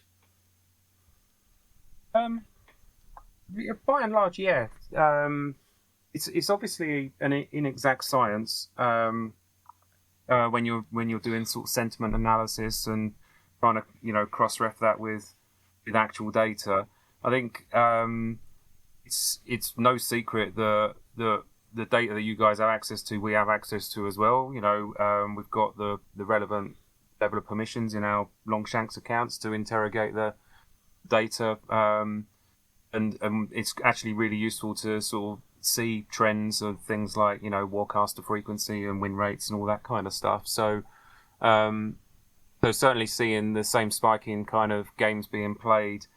Obviously, Longshanks doesn't record every game that's being played at the moment, just the ones that are part of an event. But events, whilst we are making sure that casual play and hobby are important, the events are and competitive play is also important. It does provide an impetus for people, and seeing lots of events popping up I think is really healthy. The spread is also pretty good as well. It's not, there's obviously some hot spots, but it's actually kind of catching fire all over the place, which means that it's going to build into a raging fire really quickly rather than getting white hot in one place and sort of spreading outwards. The propagation on that takes a lot longer than every city that I've been to so far this year. I try and do a whole bunch of store visits, and you are seeing, and I'm playing War Machine with people in stores, and it's picking up everywhere. So anecdotally, we're seeing a significant increase. 3 times feels about right, maybe 4 or 5 times as many new threads popping up on Reddit, or people appearing on Discord or Facebook sort of saying, hey, haven't played since Mark II. I'm coming back. All the excitement's kind of reeled me in. Or it's like the band's getting back together again, sort of vibes, which I'm here for all day. Well, I did go to a tournament the other week, which was like, hang on, there's half of Epic Flail here who I've not seen Phil and Little Mark in years at this point. Matt Gallagher was there. Like, this is a tournament from 10 years ago. Have I fallen into a time warp? It was so fun to go to.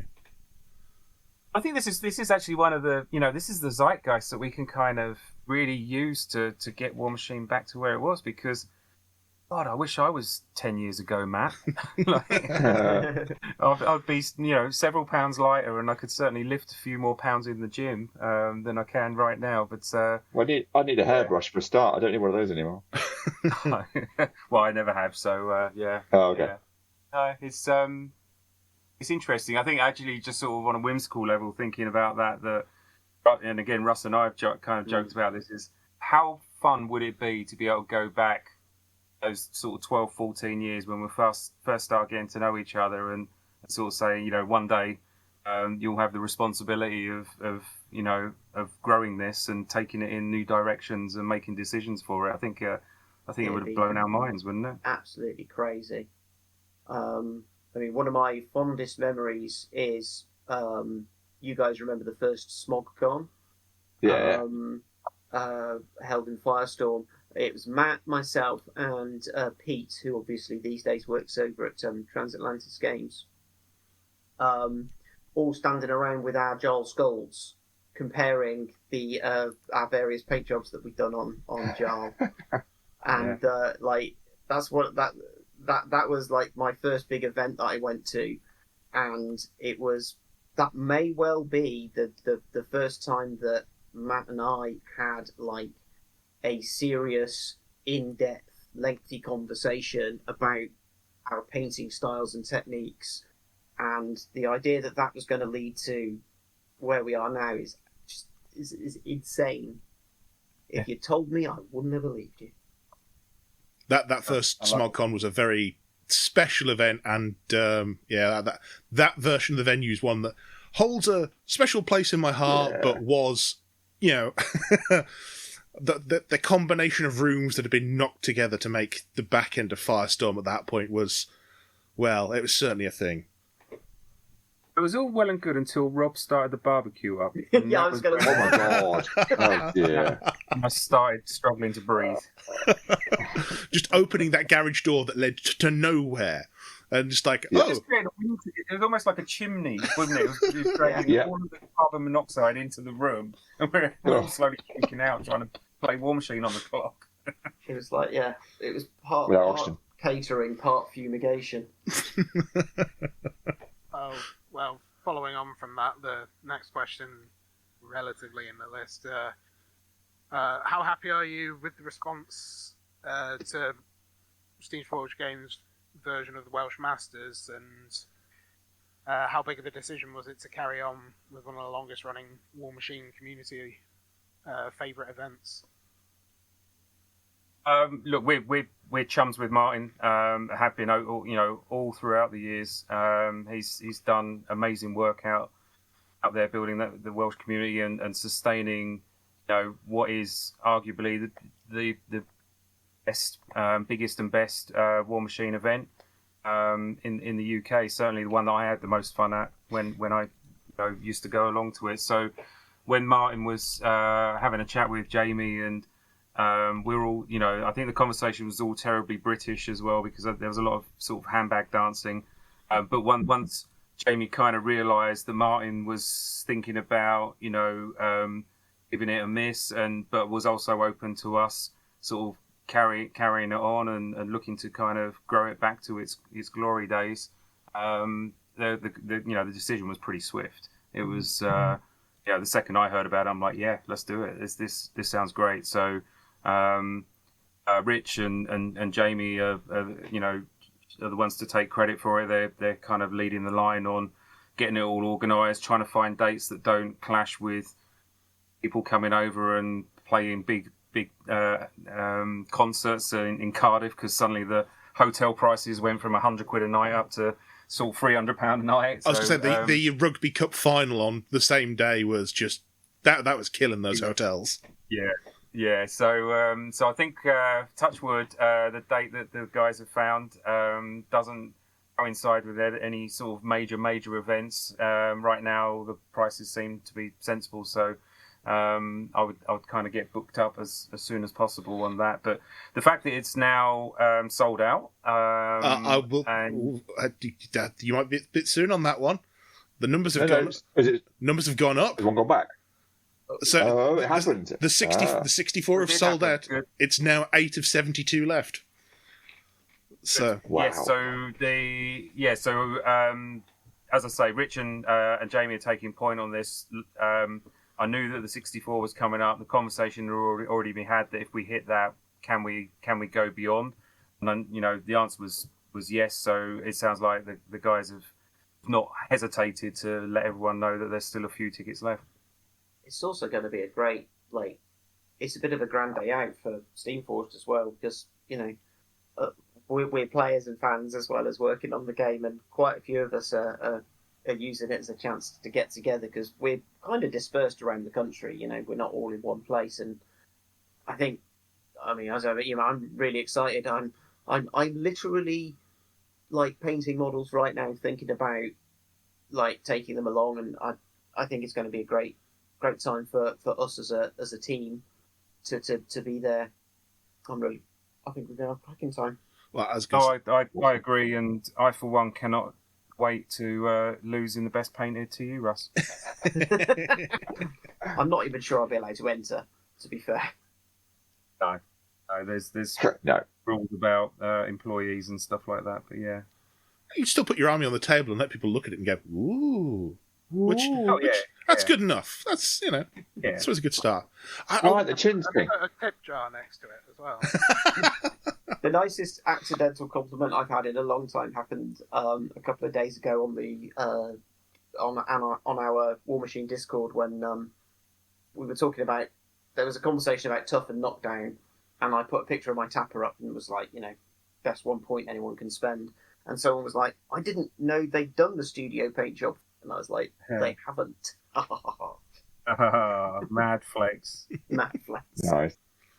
Love it. I was going to say, obviously with the Welsh being moved to Iron Gauntlet now, it is going to be, as far as I'm aware, a painted event. So I'm already having to go, okay, what am I painting for this? It's putting serious considerations in beforehand. So and it goes back to what I was saying earlier about, and I know that it's not necessarily the news that wants to hear, but for us to be able to show tables, we're obviously going to build a whole bunch of marketing material out this, spread the joy that this event was, an awesome time, and showcase, War Machine in the UK. I want to make sure that the pictures are filled with, with models that have paint on them and awesome looking tables. So it's three colours is. I'm a big fan of three colours. You can do that with an aerosol can and a silver pen from AK Interactive, and you're good to go. In my book. Well, there are so many ways now of getting. If you just want to do the three colours, there are so many ways of just getting a decent three colours on there with minimal effort. Yeah. So many different variations of contrast paints, easy zenithals. Yeah. I did a lane swap. I was going to an event in Harlow a month or so ago, and I'd been playing the heck out of Gravediggers and getting a whole heap of them painted up. I'm really happy with how they kind of come out. But this event was just before the release, and I didn't want to be sort of that guy, but I also didn't want to turn up unpainted. So instead of going to my fully painted Orgoth army, I thought, I'll do some Necrofactorium. I'll give my airbrush a bit of a workout, and I went for like a really kind of cheap and easy kind of super glowy face OSL style. Then I was like airbrushing a little bit of magenta into the shadows and like a necrotite green sort of down from above, and got really into like edge highlighting just to kind of really highlight it up, and glazing a little bit into the shadows. The whole army only took me a weekend to do, because the bulk of it was insanely quick with the airbrush, and the noodling was just me noodling up to the event. And I'm kind of addicted to this as a new paint style. It's like a hell of a lot of fun. But if you really wanted to emulate it, it is literally spray 'em black or like a sort of dark greeny grey colour, and then from one direction a bit of sort of light green, and then from another direction a little bit of sort of dark magenta. That's 3 colours. You're good to go. Maybe a little bit of a dry brush over the face. That's infinitely better than having a resin or a grey plastic model on the tabletop. I'm just going to say the technology of all the different ways you can paint and the material, the paints that are available now and the knowledge that's out there, makes tabletop standard as easy as it's ever been to get. And I think that the things that we're doing with the sort of design philosophy of the miniatures is the final piece of the puzzle to lower the barrier of entry to a painted force as low as it's physically possible to make it. I was going to say, with the mention there that Matt, you made of the kind of the OSL Zenithal kind of combo kind of thing going there. I've seen some people do some really interesting stuff with that, with either Night Forces by Torchlight or Night Forces by Moonlight as kind of a really interesting way of taking on things, so that you've still got the shadows that define the face, the weapons, everything like that, but you have a really simple, I can do this in not much time. Or the infamous, I've got an army of ghosts, and therefore I'm going to pick this blue, this green, and just go to town. Which, hey, it works. Yeah. True, it does. So, and there's something really, really addictive to crunching an army out in no time at all. And because you do it so quickly and so simply, it's very, very uniform. It's really satisfying when you put it on the table and everything looks like it's meant to go with each other. Because, we've all painted those armies that have taken so long that the final model you do, it's a bit like that game where you whisper in someone's ear at a party and then they whisper all around the room, and when it comes back to you, it's completely a different phrase, isn't it? And sometimes my armies are a bit like that. I think my white trolls got a bit like that. There was a good plan to start with, but there's definitely some variation. I know trolls you can get away with it, but yeah, things got a bit pink in places. Yeah, I think you've got to pump them out, haven't you? Otherwise, you lose the. You get halfway through an army and you go, oh, actually, no, I think there's a really neat colour I could add to this one, just as a little bit of a highlight, and then the next unit's like, well, maybe if I had more of that and just go in that direction, and then all of a sudden the army morphs into something else halfway through. Like, oh, this doesn't look together at all. I was going to say, it might have more to get distracted by a different game. I was going to say, my Achilles heel is doing 80% of an army and then putting it down for a little while to do something else as a palette cleanser, coming back to it and being like, so everything in this army has ginger hair. Ooh. What combination of colours did I use to make this ginger colour? Because I have no idea. It's been 3 months, not a clue. I put my Chimera down 6 months ago, and there's an awful lot of contrast, turquoisey, bluey, kind of greeny colours, and I've got too many of them. And I had to get my youngest to help me work out which colour I'd used, because I am colourblind. Not very, but enough. Yeah, it was different. It was just one colour, but I couldn't see which one it was. I mean, if you're going, even if you're kind of, organised enough to, one of those annoying people that I have Notion on my desktop. I use it for loads of stuff, and I've got, painting recipe pages that every time I do an experimental model, I'll keep notes on it. Even then, your note taking has to be incredibly scientific. Otherwise, you're just not using quite the same mixes or quite the same. The same techniques. Your models end up drifting over time. And there are certain paint brands out there who shall not be named who will just change the formulation of a paint. So you'll go and buy a replacement bottle, and it's a different shade. Also that, yes. Also that. Yeah. So segue from the Welsh Masters. I'm thinking about other events that we've all been to and enjoyed. Are we likely to see a return of events like the Games Expo Masters or the ETC as SFG events? I think things like ETC, I believe, are independent. So those would be the kind of things that we would look to sort of support, but not necessarily own. With regard to the UK Games Expo, there's never say never, but there's a selfish impediment in the way that represents a significant hurdle for us doing that. And that is traditionally UK Games Expo is a day out for Steamforged. So we all go there deliberately as customers and I saw Locks last year. Yeah, I bumped into Locks last year. So we try. I'll be a little bit reluctant to for us to sort of lose that, because it's quite a special day for everyone who goes along to it. People are running. I've enjoyed going to go around and look at the convention, because we used to go. The first few, I don't know how many years I went to the Games Expo. I went just to play War Machine and never saw anything else but the War Machine hall.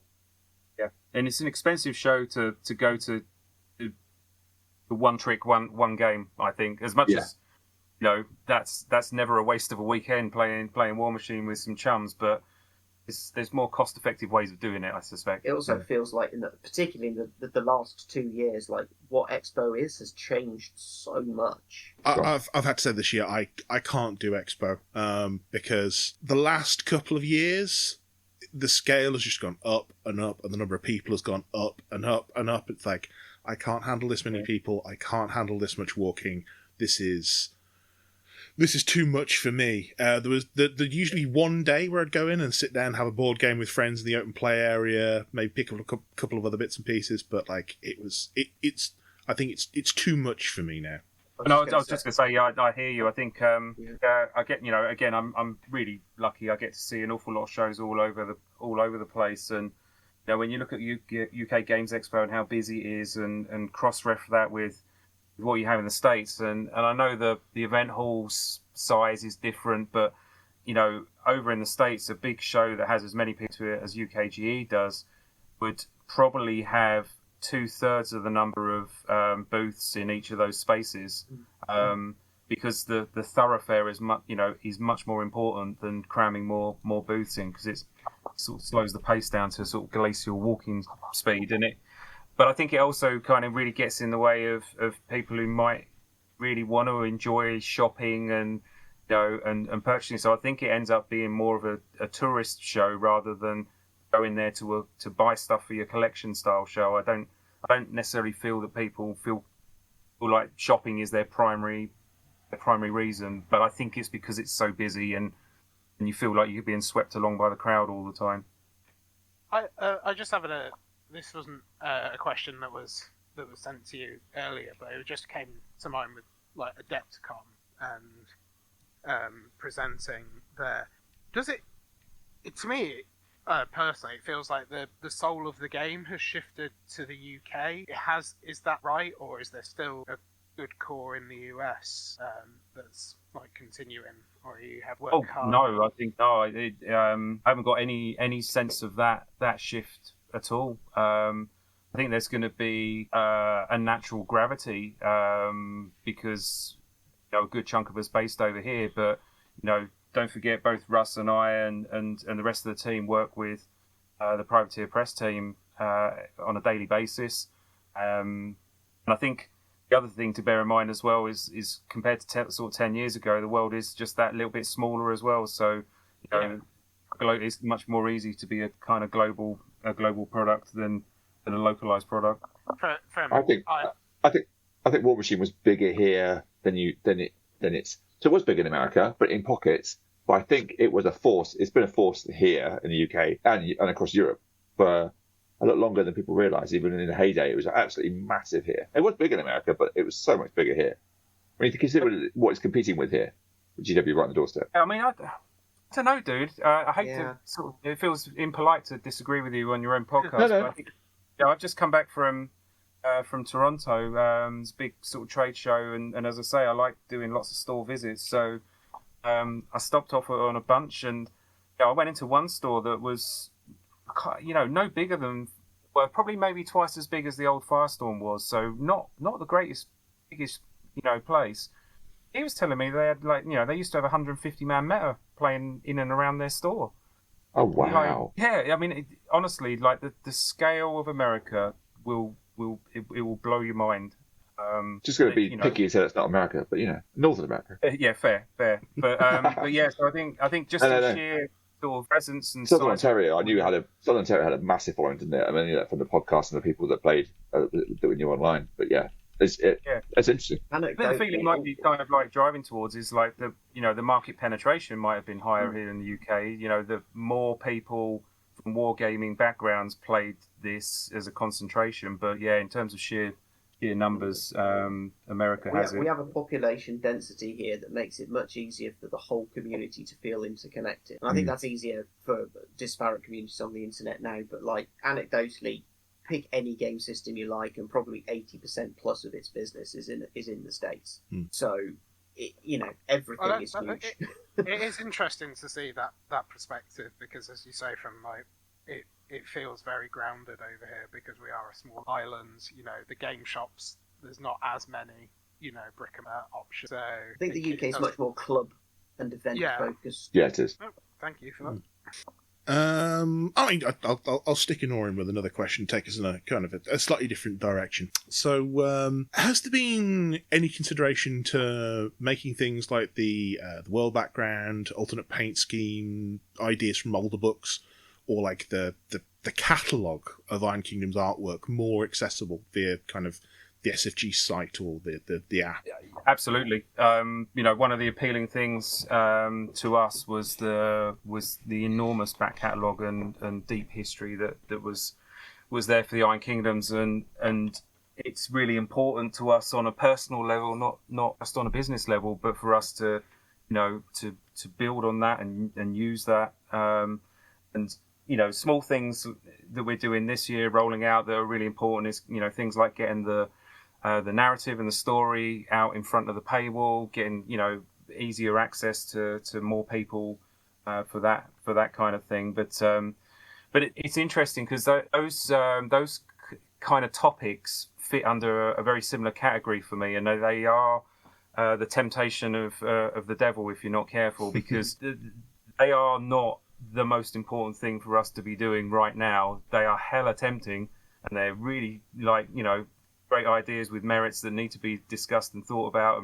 and worked out how to implement, but not right now is basically the answer for that. Yeah, I mean, it's understandable. If you had infinite people to work on infinite things, everything would be done at once. But I guess you've kind of got to pick and choose where your battles are and kind of where you're pushing things at the moment, I guess. Yeah, but the other thing to bear in mind as well is even if we did have infinite people, is we have to be mindful of like the fatigue that we might be inducing in the community, or in if there's a constant barrage of stuff coming out all the time, I think that can get a little bit overwhelming. So it's tweaking the frequencies until we find that sweet spot of just enough stuff to keep people really engaged and excited about the direction, but not so much stuff that they feel that it's impossible to keep up with, or it's just not fun getting that volume of stuff coming through. And but yeah, just finding the sweet spot. That feeds into everything, doesn't it? Like rules update, balancing, and everything's to do with like frequency of change versus overwhelm. Well, I mean, what I would say personally, just as a I don't want to say it's arrogant, as a small note of feedback, is that looking in that like the story and lore and that section of the app at the moment, there's really no clear kind of where do I start? What am I beginning with? What's either chronologically, like, where does the universe come from, or like I want to see what these factions do, because it's just at the moment an alphabetical list of things. So that's kind of like sorry, carry on. You're 100% right. The user journey is incredibly important for us to make sure that we're building that in the right way. And it's infinite monkeys. If we had them, then we would be building it. But it's on the backlog is one of my kind of slightly get out of jail ways of saying we are going to do it. We're not going to do it immediately, but we're aware of it, and it's a priority for us. Yeah, they are conversations we have all the time, aren't they, about different things. I can imagine that pretty much any conversation we've ever had, you've had to have in a professional circumstance like months ago. So, like, I very much understand where you're coming from with that one. But going back to kind of the idea of the pace of change, I realise this one is definitely more of a Matt question probably. So what's the philosophy currently for that sort of the pace of change and the nature of change on the balance? Like what do you what things do you change? How far are you pushing? And do you think that the last update has left the game in a place you're personally happy with? Saw that question, and it's a really interesting question because I think there's a lot of sort of nuances to the answer. But me, like, am I happy with the state of the game? The glib response is we don't know yet. We have to see how it plays out, and then we can tell you at the end whether we're happy. And if we're not, we'll do some more changes this time, like next year, kind of thing. But I think what that effectively kind of leads to is more of a what we want to try and maintain is stability to the game that means that the game is going to react in a reliable way to how you want to interact with it. But the nature of the pieces on the board are going to change over the time, which is going to make it more interesting because the depth of War Machine doesn't come from the intricacy of the rules. The rules are actually really, at their core, really quite simple, but it's the situational moments on the tabletop, with dice of doom that kind of, ruin your best laid plans, and then you're scrambling around trying to make the most out of a turn, and it's great because your opponent's doing the same, and the game feels, sort of really fluid and dynamic as a result of that. So the main driving thrust between those changes is would actually say probably driven by kind of play rate and what we're seeing. I think it reminds me of an interesting conversation, which was again another sort of slam dunk when I think it was at the WTC and they kind of got all of their Carver and Big Pigs all lined up, and there was like 70 of them or something mental. And took a picture, and it's like, hey guys, do you think we're sending a love letter to Steamforge that the Big Pig's needs a little bit of attention? Yeah, just a bit. So it's those really, and it wasn't we wanted to spoil anyone's fun, and certainly don't want to devalue anyone's sort of addition to their collection of the model, and especially if they've taken time to paint it. So it's quite nuanced and quite delicate in terms of the changes that we make. We want to try and make changes that sort of widen that gap between a strength and a weakness, because for me that is the measure of how fun a model is to play with and against. Is how strong is it at one thing and how weak is it against something else, and that means you've got play and counterplay sort of built into it. And if you've got a model that is just a little bit overtuned in one direction, you can leave power and strength where it is, for one of a simple example, but you can maybe lower its defense or make it a little bit more vulnerable to something else, and you've kind of shifted the way that model plays, but also you've affected the balance of it as well. So there's a lot of factors that kind of get folded into that. So the fact that there is a lot of factors predicates that the changes, our philosophy towards the changes is as light a touch as possible. We don't really want to go deep diving in, and of course, there's always that model that stands out to you that goes, "Oh, this just doesn't feel right. I wish it was a bit more like this." But those aren't the kind of changes that last for long when they go up onto the backlog. Yeah, I think whatever state you have the game in, you're always going to have that kind of one or two things that go, "Oh, this is the strongest," and someone could possibly push this as the way to play the game. It's like you're always going to have that with any kind of large, complex system like this one. And I think with any change, with any change, you're always going to have a kind of a law of unintended consequences that's acting against you. You make one tiny tweak somewhere, and somewhere in the system, there's a little bit of pressure that's going to boil out somewhere else. And you won't know until it's kind of out in the wilds. And so whenever I kind of talk about this in public, we're going to stick to one major update per year, but I always give myself the out of unless we need to hotfix something. If something gets, and we've got a rigorous testing system that we're looking to improve on. But despite having some really great people play testing for us, it does mean that things may get through. So we need to make sure that we ability to kind of cover up or react to those stuff in real time if we need to. But so far we haven't had to do it, so that's a blessing. Honestly, I think that you're in a very sane place with the updates, because I'm finding we've had that update. We're seeing new models come in. I'm not having to go back to the app every 6 weeks and go, oh, hang on, no, that's gone up by a point this week. Oh, God. And in 2 weeks' time, we get this rule change over here. Oh, but I'm going to a tournament the week after that. And it's like, I don't have to do that mental juggling. I know that model is that model for the next X number of months, unless disaster occurs. And I haven't seen anything close to that so far. No, I totally agree. It's a lot of the mental load of Mark III and the I've forgotten the name of the system. CID, thank you. Yeah. A lot of the mental load of CID has just gone from the game, and I'm very pleased about that. I didn't realise at the time the problem that might be. I mean, and it's also the reason why we picked, or January was picked for this, and we, Steamforge looks to continue that tradition. Is it represents the end of the calendar year, but also, the end of the season, on a competitive level. So the competitive community know that there's going to be updates. So they have, their cool lists that they work hard on building the tech for. They get to benefit from that for an entire year. And then there's that risk that something may change and they'll have to react and adjust and come up with new cunning plans. I think it's worth adding that it does feel like the game is in a good place from that balance perspective. That like Mike reinforced what Mike said. It isn't just that things aren't changing radically.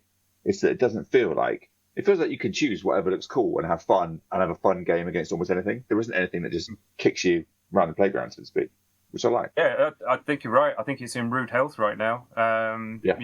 We've seen a nice little explosion of play down in my neck of the woods in Essex. So, we've got a couple of metas that are growing.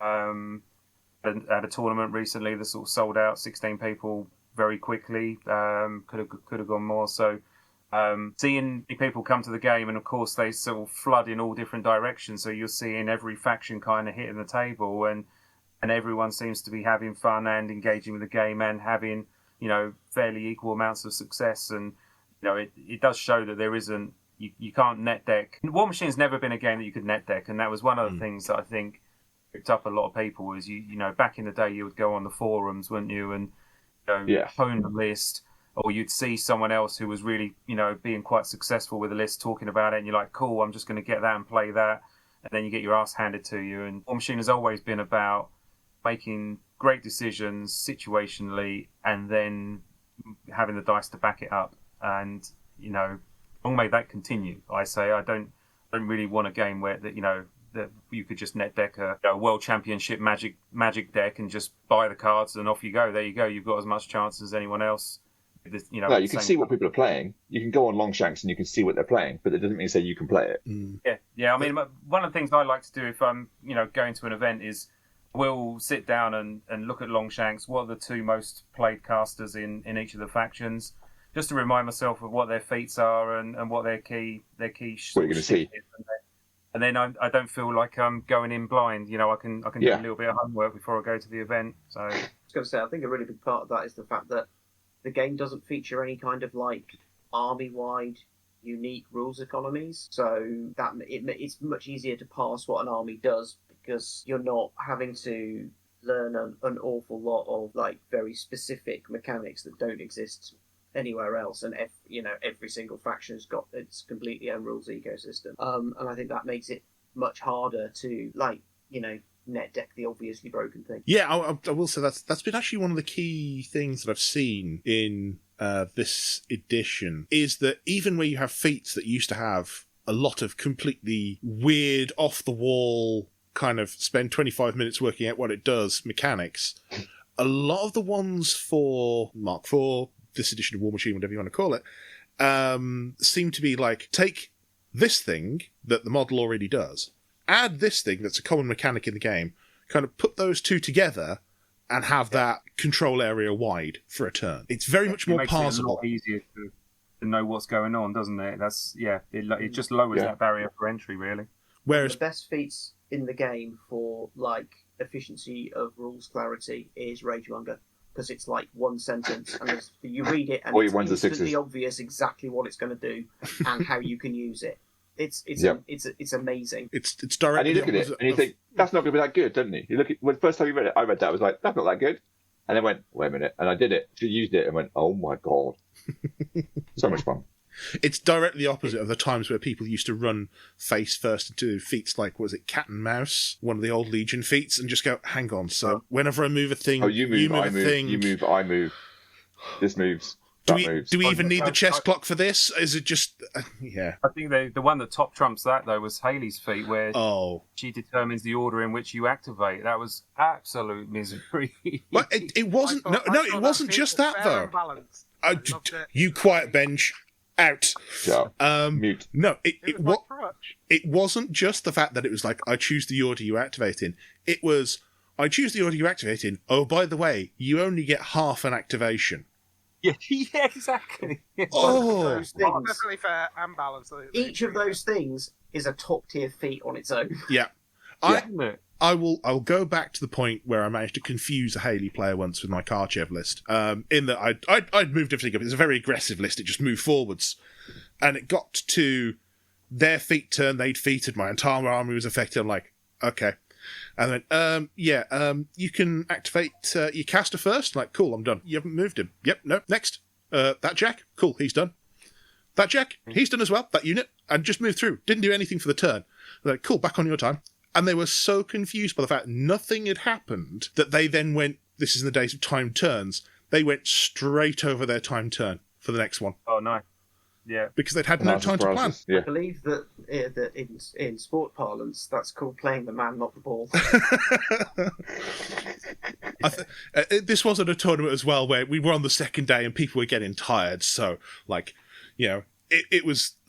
I had another Haley game straight after that where the Haley player had played their turn, got to the end of it. I'd started playing mine and they went, oh, I forgot to feat.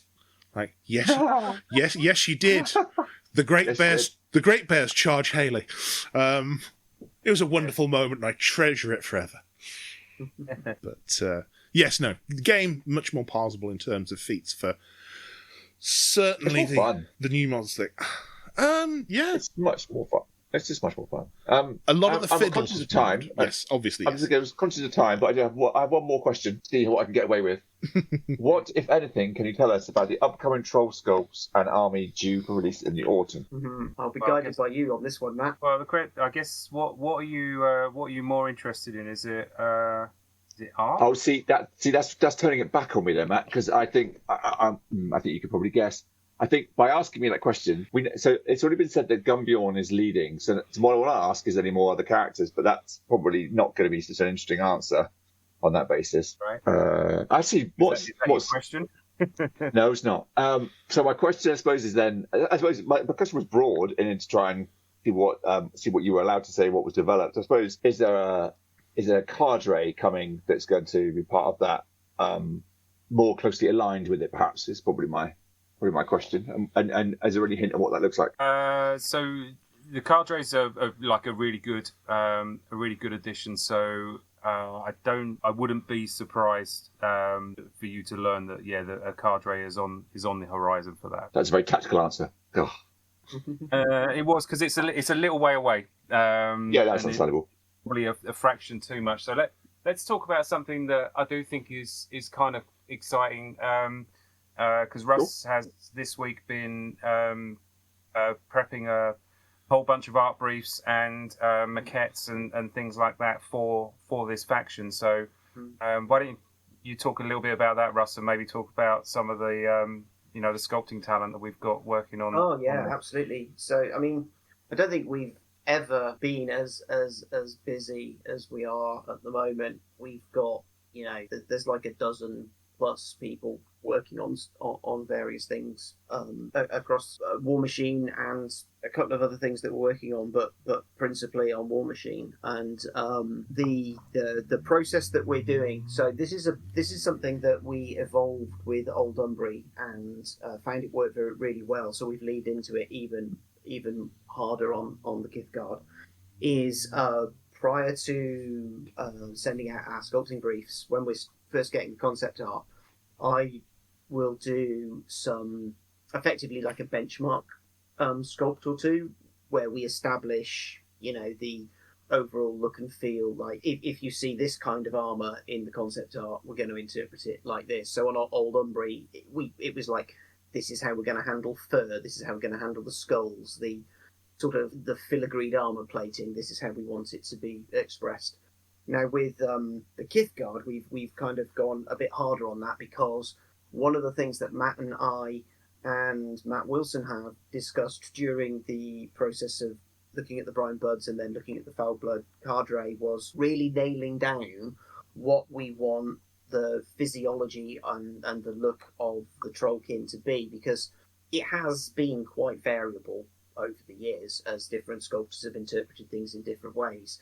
And the Kithguard have a really, really strong aesthetic. So one of the first things that we did once we got some of the initial artwork through is I built effectively like a maquette unposed of a male and a female Trollkin in a full Kithguard infantry uniform with a full set of weapons. And Cool. so that then can serve as like a library piece for any sculptor to reference, so they can see what the faces look like, they can see how the armor's handled, there's helmets and pouches and whatnot in there that they can either use directly or modify or use as reference.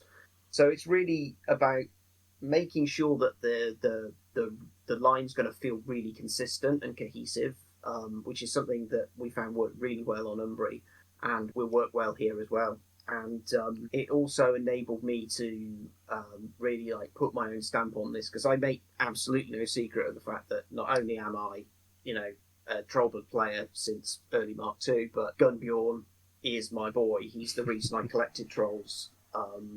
He has been my favourite character for the entirety of my time with War Machine. So spoiler alert, Russ is definitely sculpting Gunbjorn, because I don't think he and our friendship would survive past that point. So also spoiler alert, that kind of confirms that he'll be a model in game. He's leading the faction in an active way. So that's an interesting question, because it was in the text to say that he's leading it, but then we have other leaders in other factions that we don't see. So yeah, that's really good to know. You heard it here first.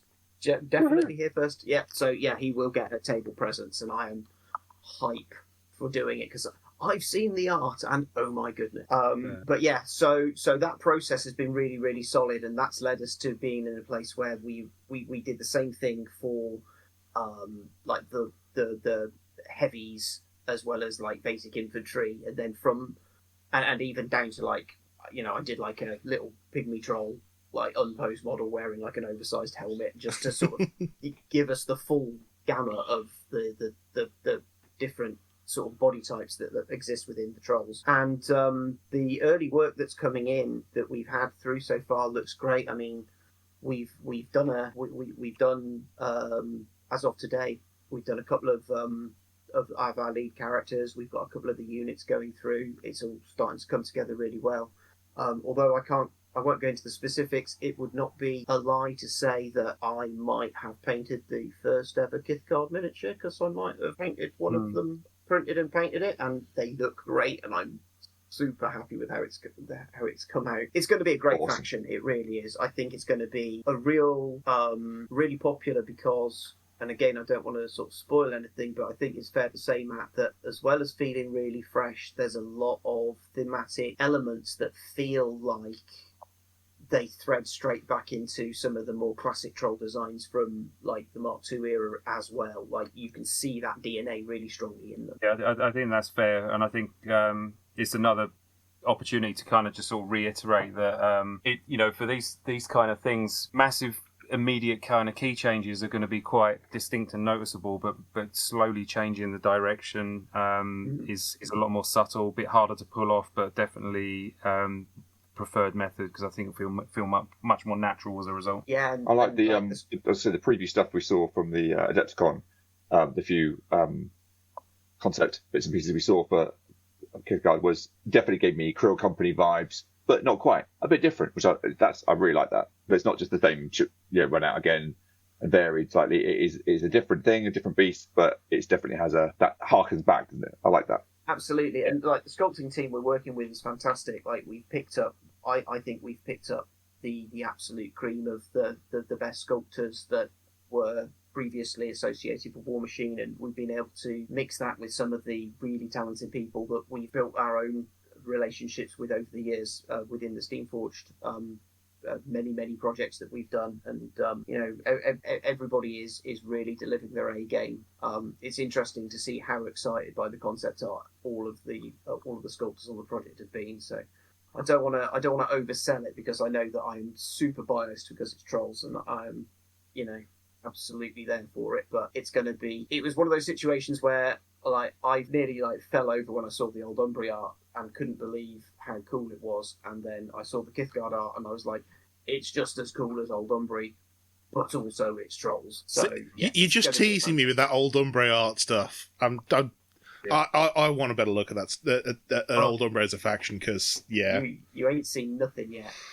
Matt and I have the very one of our probably most fun sort of jobs is being the main two people that look at the pro-painted stuff that's coming through. Ooh. And so we get to see, these miniatures interpreted at a really, really high technical level, and seeing some of the Umbri stuff as it comes through that process has been really, really good. It looks phenomenal. How long till Umbri? When's the release? Supposedly. It was on the roadmap. I think it's July. I was going to say June, July was when I saw it. Yeah, that's good. Yeah, because I think not long to wait. It's the last part Next of Grave. after I was going to say the last part of Grave Diggers has just gone up for pre-order. The auxiliary pack. Oh right, yeah. So it'll follow hot on the heels of that. Yeah, there's a little bit of breathing space. But, this is a way that you just keep dipping into my wallet every month or so.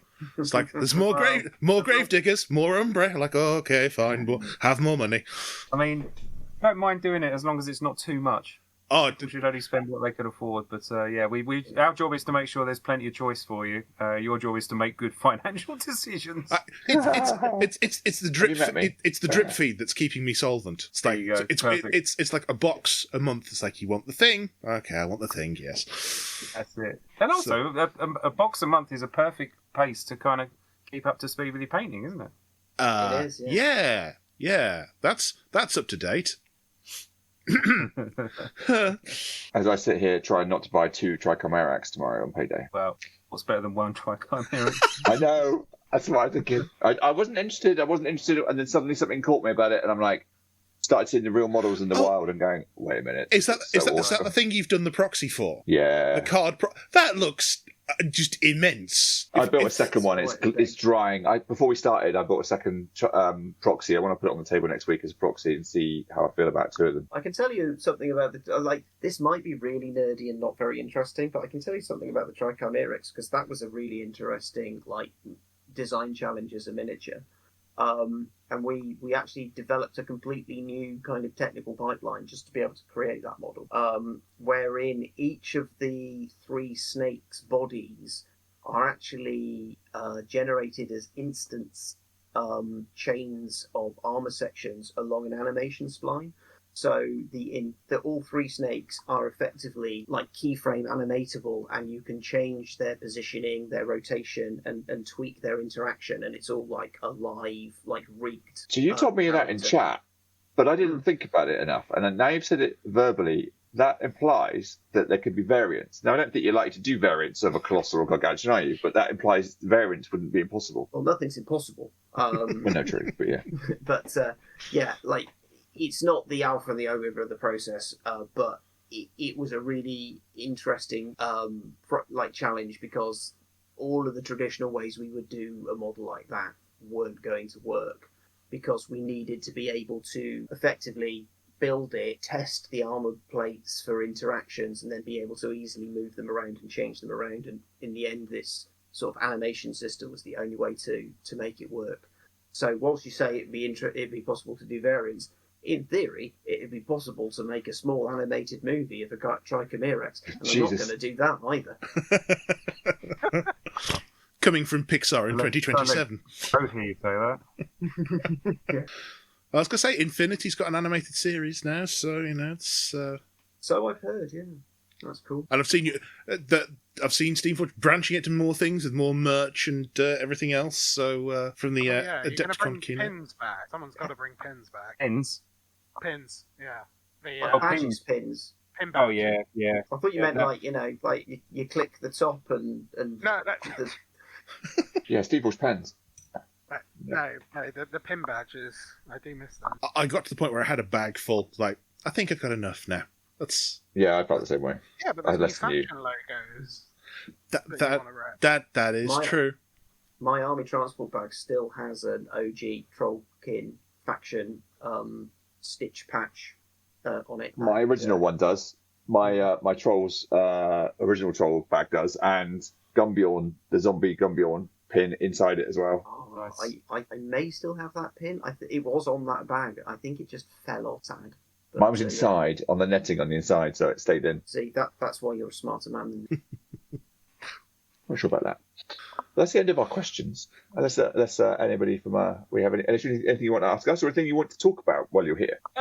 No, I don't like to come with a kind of a preloaded list of messages from our marketing team, because I'd rather just sort of hang out and chat like we used to, like gamer style. So no, there's it's any number of things that we could shield, but let's not do that. It's a really exciting time for War Machine right now.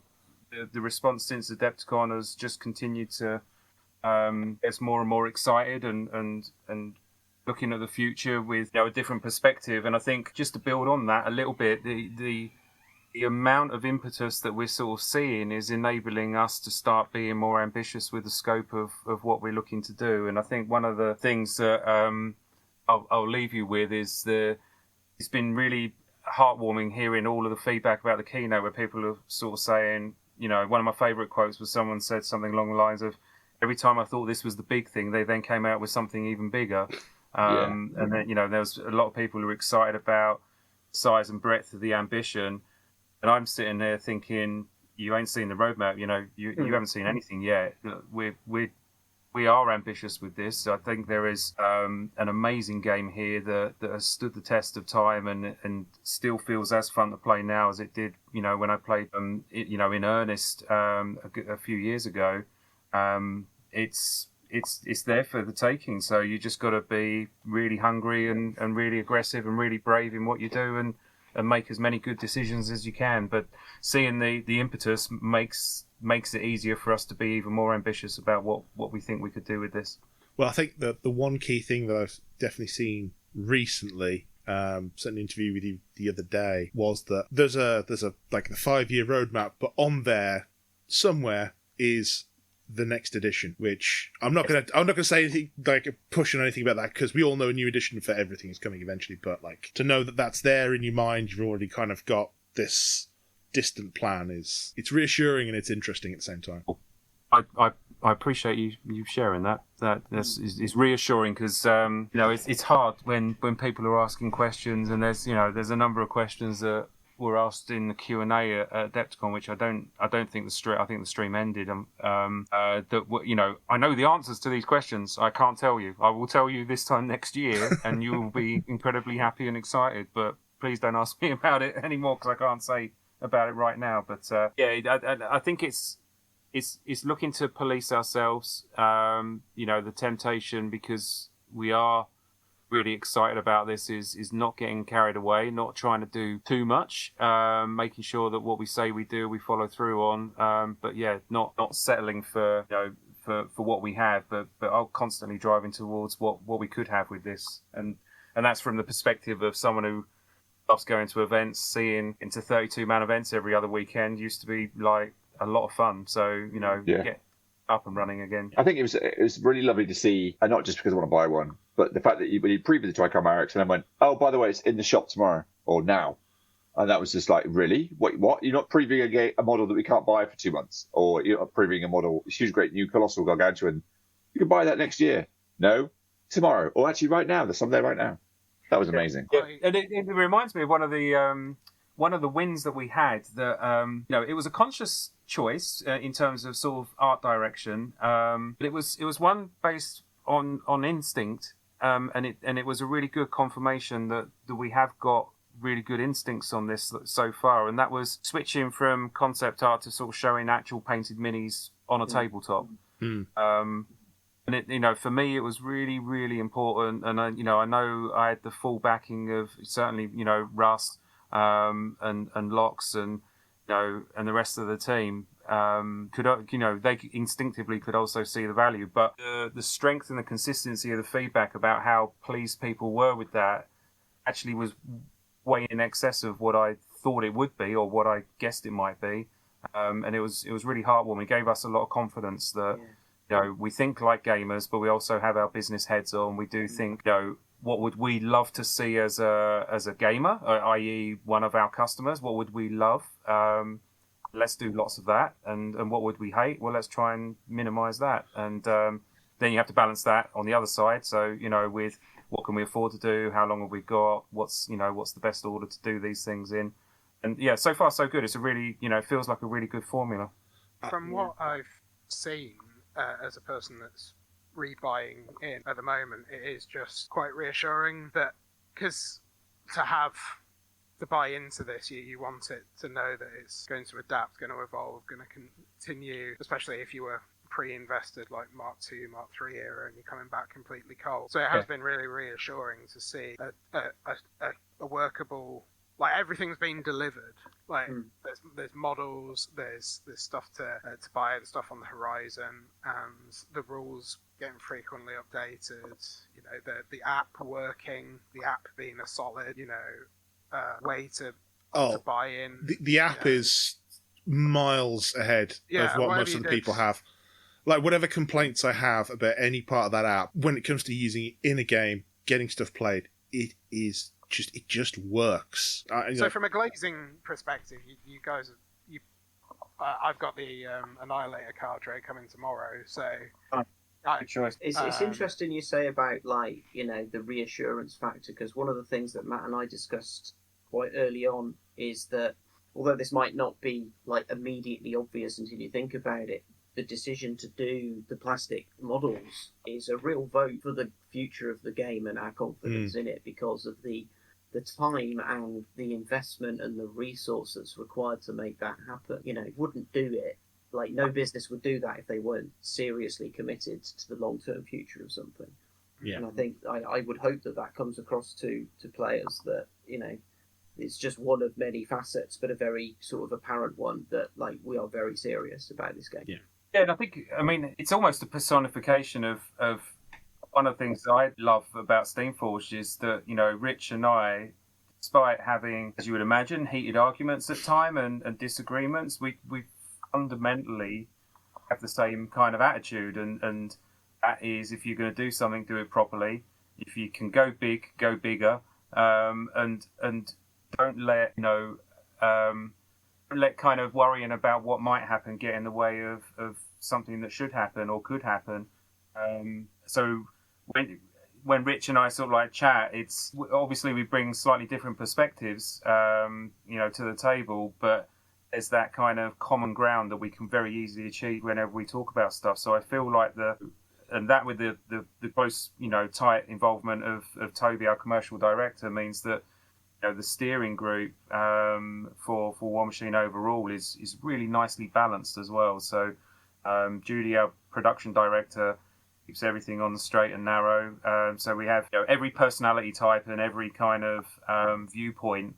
So it's not just Matt going off with a crazy creative direction, because he needs to be able to demonstrate a timeline and a business case for it and convince the commercial director that this is a good thing, and then other people get to have an input, etc., etc. You see what I mean? Yeah, definitely. Well, I'm very conscious at this point that we've taken up a lot of your time, and we've even gone over what we kind of agreed.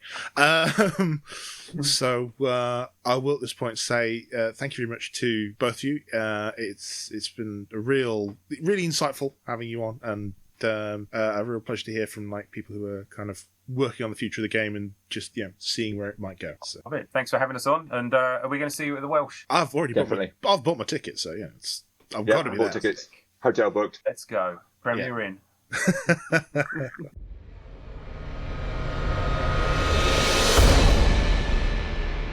Right, welcome back, and I think we've probably spent enough time on this episode that it's time to move on to. We've tried to name it several times. It's been any other business, the painting table, the hobby table, whatever you prefer to call it. So, looking down the list, it's Dom first. So, Dom, what's on your painting table? At this very second, I am painting Lazarenko the Jackal, as I realise that the clock is ticking before Umbre, and I should probably clear some space and finish stuff. But I'm getting there. I've got what we've got. I've got the 3 hounds and 2 avalanches, and then that's my Kador 100% complete, which will feel good because, as ever, you complete your painting your army and then you put it on the shelf and you don't touch it because something else shiny has come along. New and shiny. Yes. We're not talking about how many Orgoth I still have to paint. Okay. That's a few more. Not too many more, but I mean, Kurt will tell you my Kador scheme is very quick and easy. I was trying to leave it alone. I was trying, but you've opened the door now. I have. But it looks striking, but it's quite quick. It's good.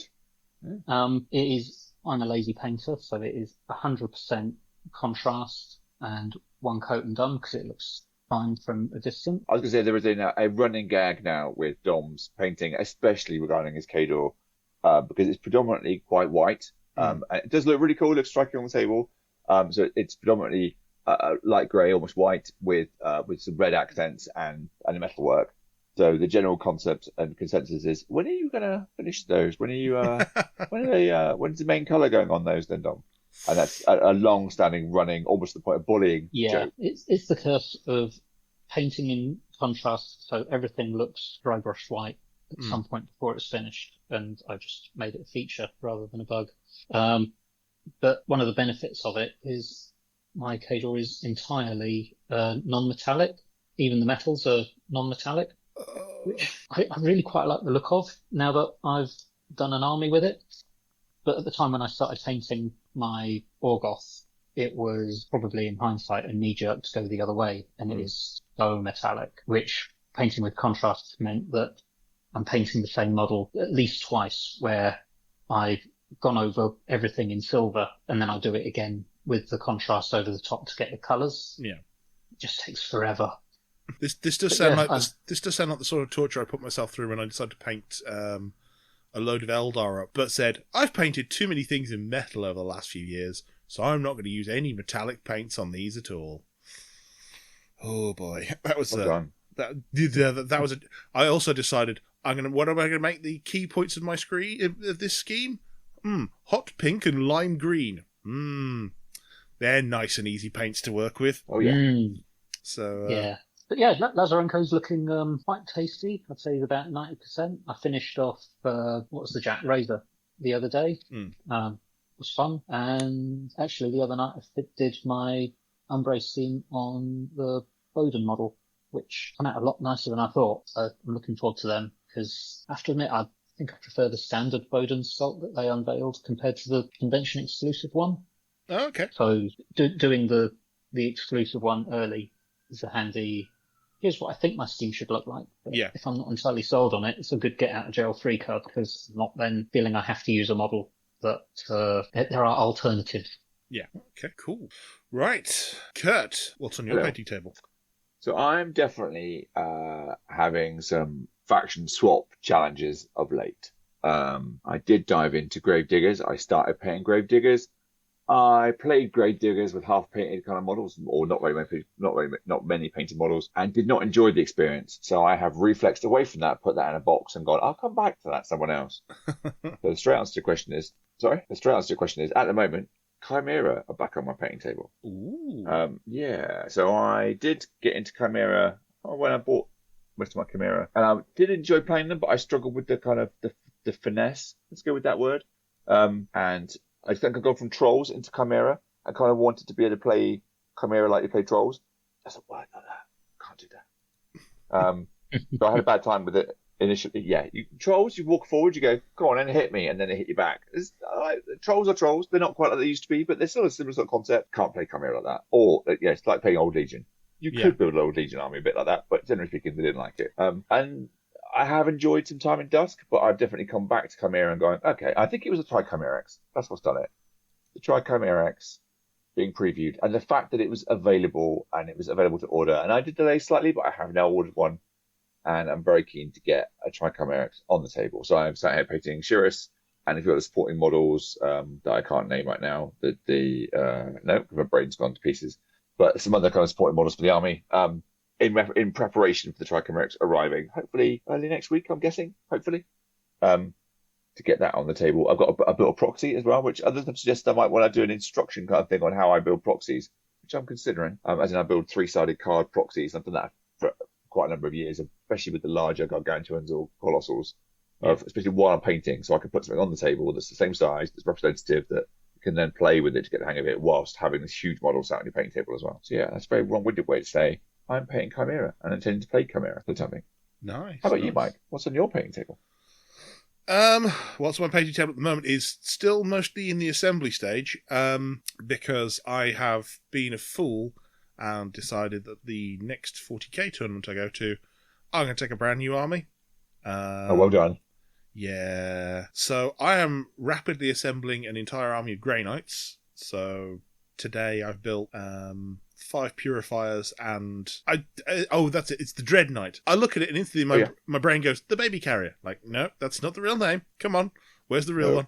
No, it's a Dread Knight. I have 10 Terminators left to build, and then I have to have them base coated and based by the time. By when? So it's the 24th of. That's a familiar date. I've heard that date before. Yeah. So yeah, I have a weekend 40k tournament. It's a Highlander event. So 1 of any one unit, although up to 3 of battle line stuff. Yeah. Which for Grey Knights, Terminator's a battle line. Great stuff. So yeah, I should just about get there. As long as the one weekend I have free, I can basically sit down and spend an entire day with the airbrush. But it is cutting it fine. I'll put it that way. So there is no paint on any of the models so far. And given that one of them is a Land Raider Proteus, yeah, it's going to be a challenge. Nice. Well, shiny. Very shiny by the time finished. I looked at the original, at the current Land Raider model and went, I don't know. Then I saw the Horus Heresy Land Raider Proteus, which you can put the same weapons on. Yeah. And has the old style thing where, you know, where the tracks went all the way around. They didn't have guards at the top. Yeah. Yeah. Yeah. It's that, and they've got like they don't have the proper. Is it bigger? Is the Proteus bigger as well? No, it's smaller.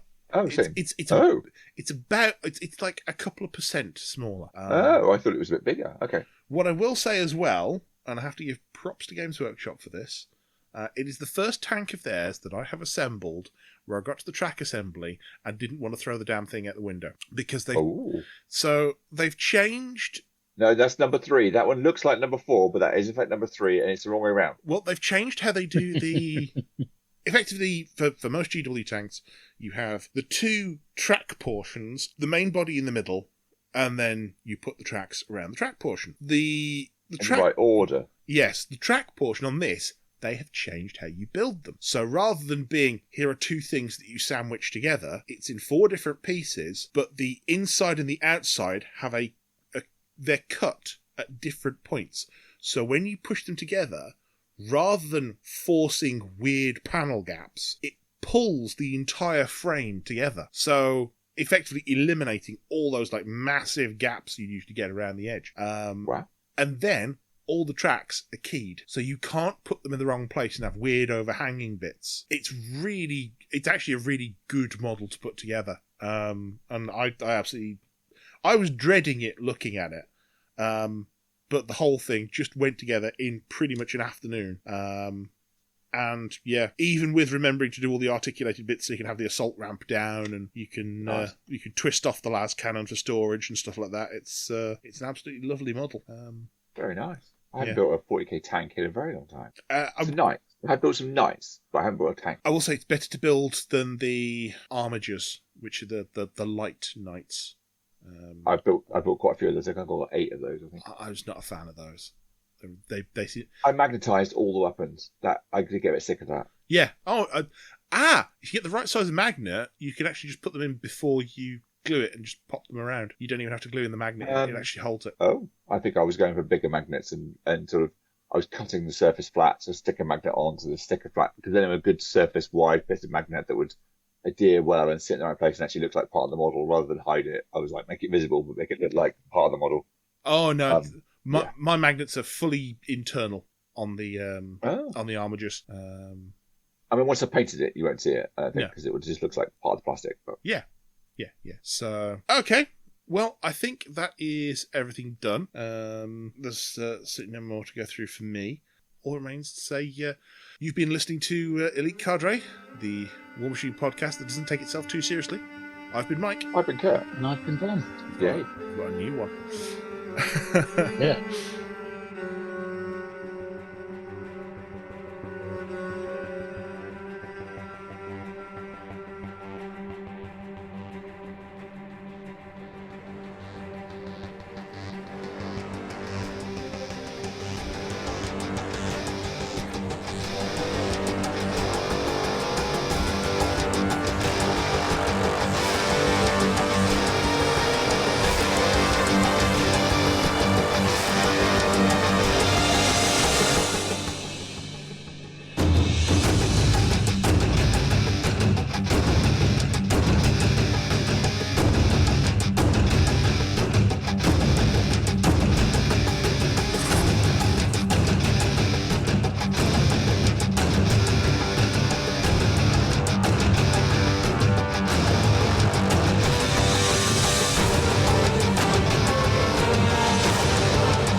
You've been listening to Elite Cadre, a War Machine podcast. Email us at elitecadrepodcast@gmail.com. Find us on Twitter at elite_cadre. Music provided by Martin de Bont and Symphony of Spectres. For more details on War Machine and its upcoming releases, please visit steamforge.com.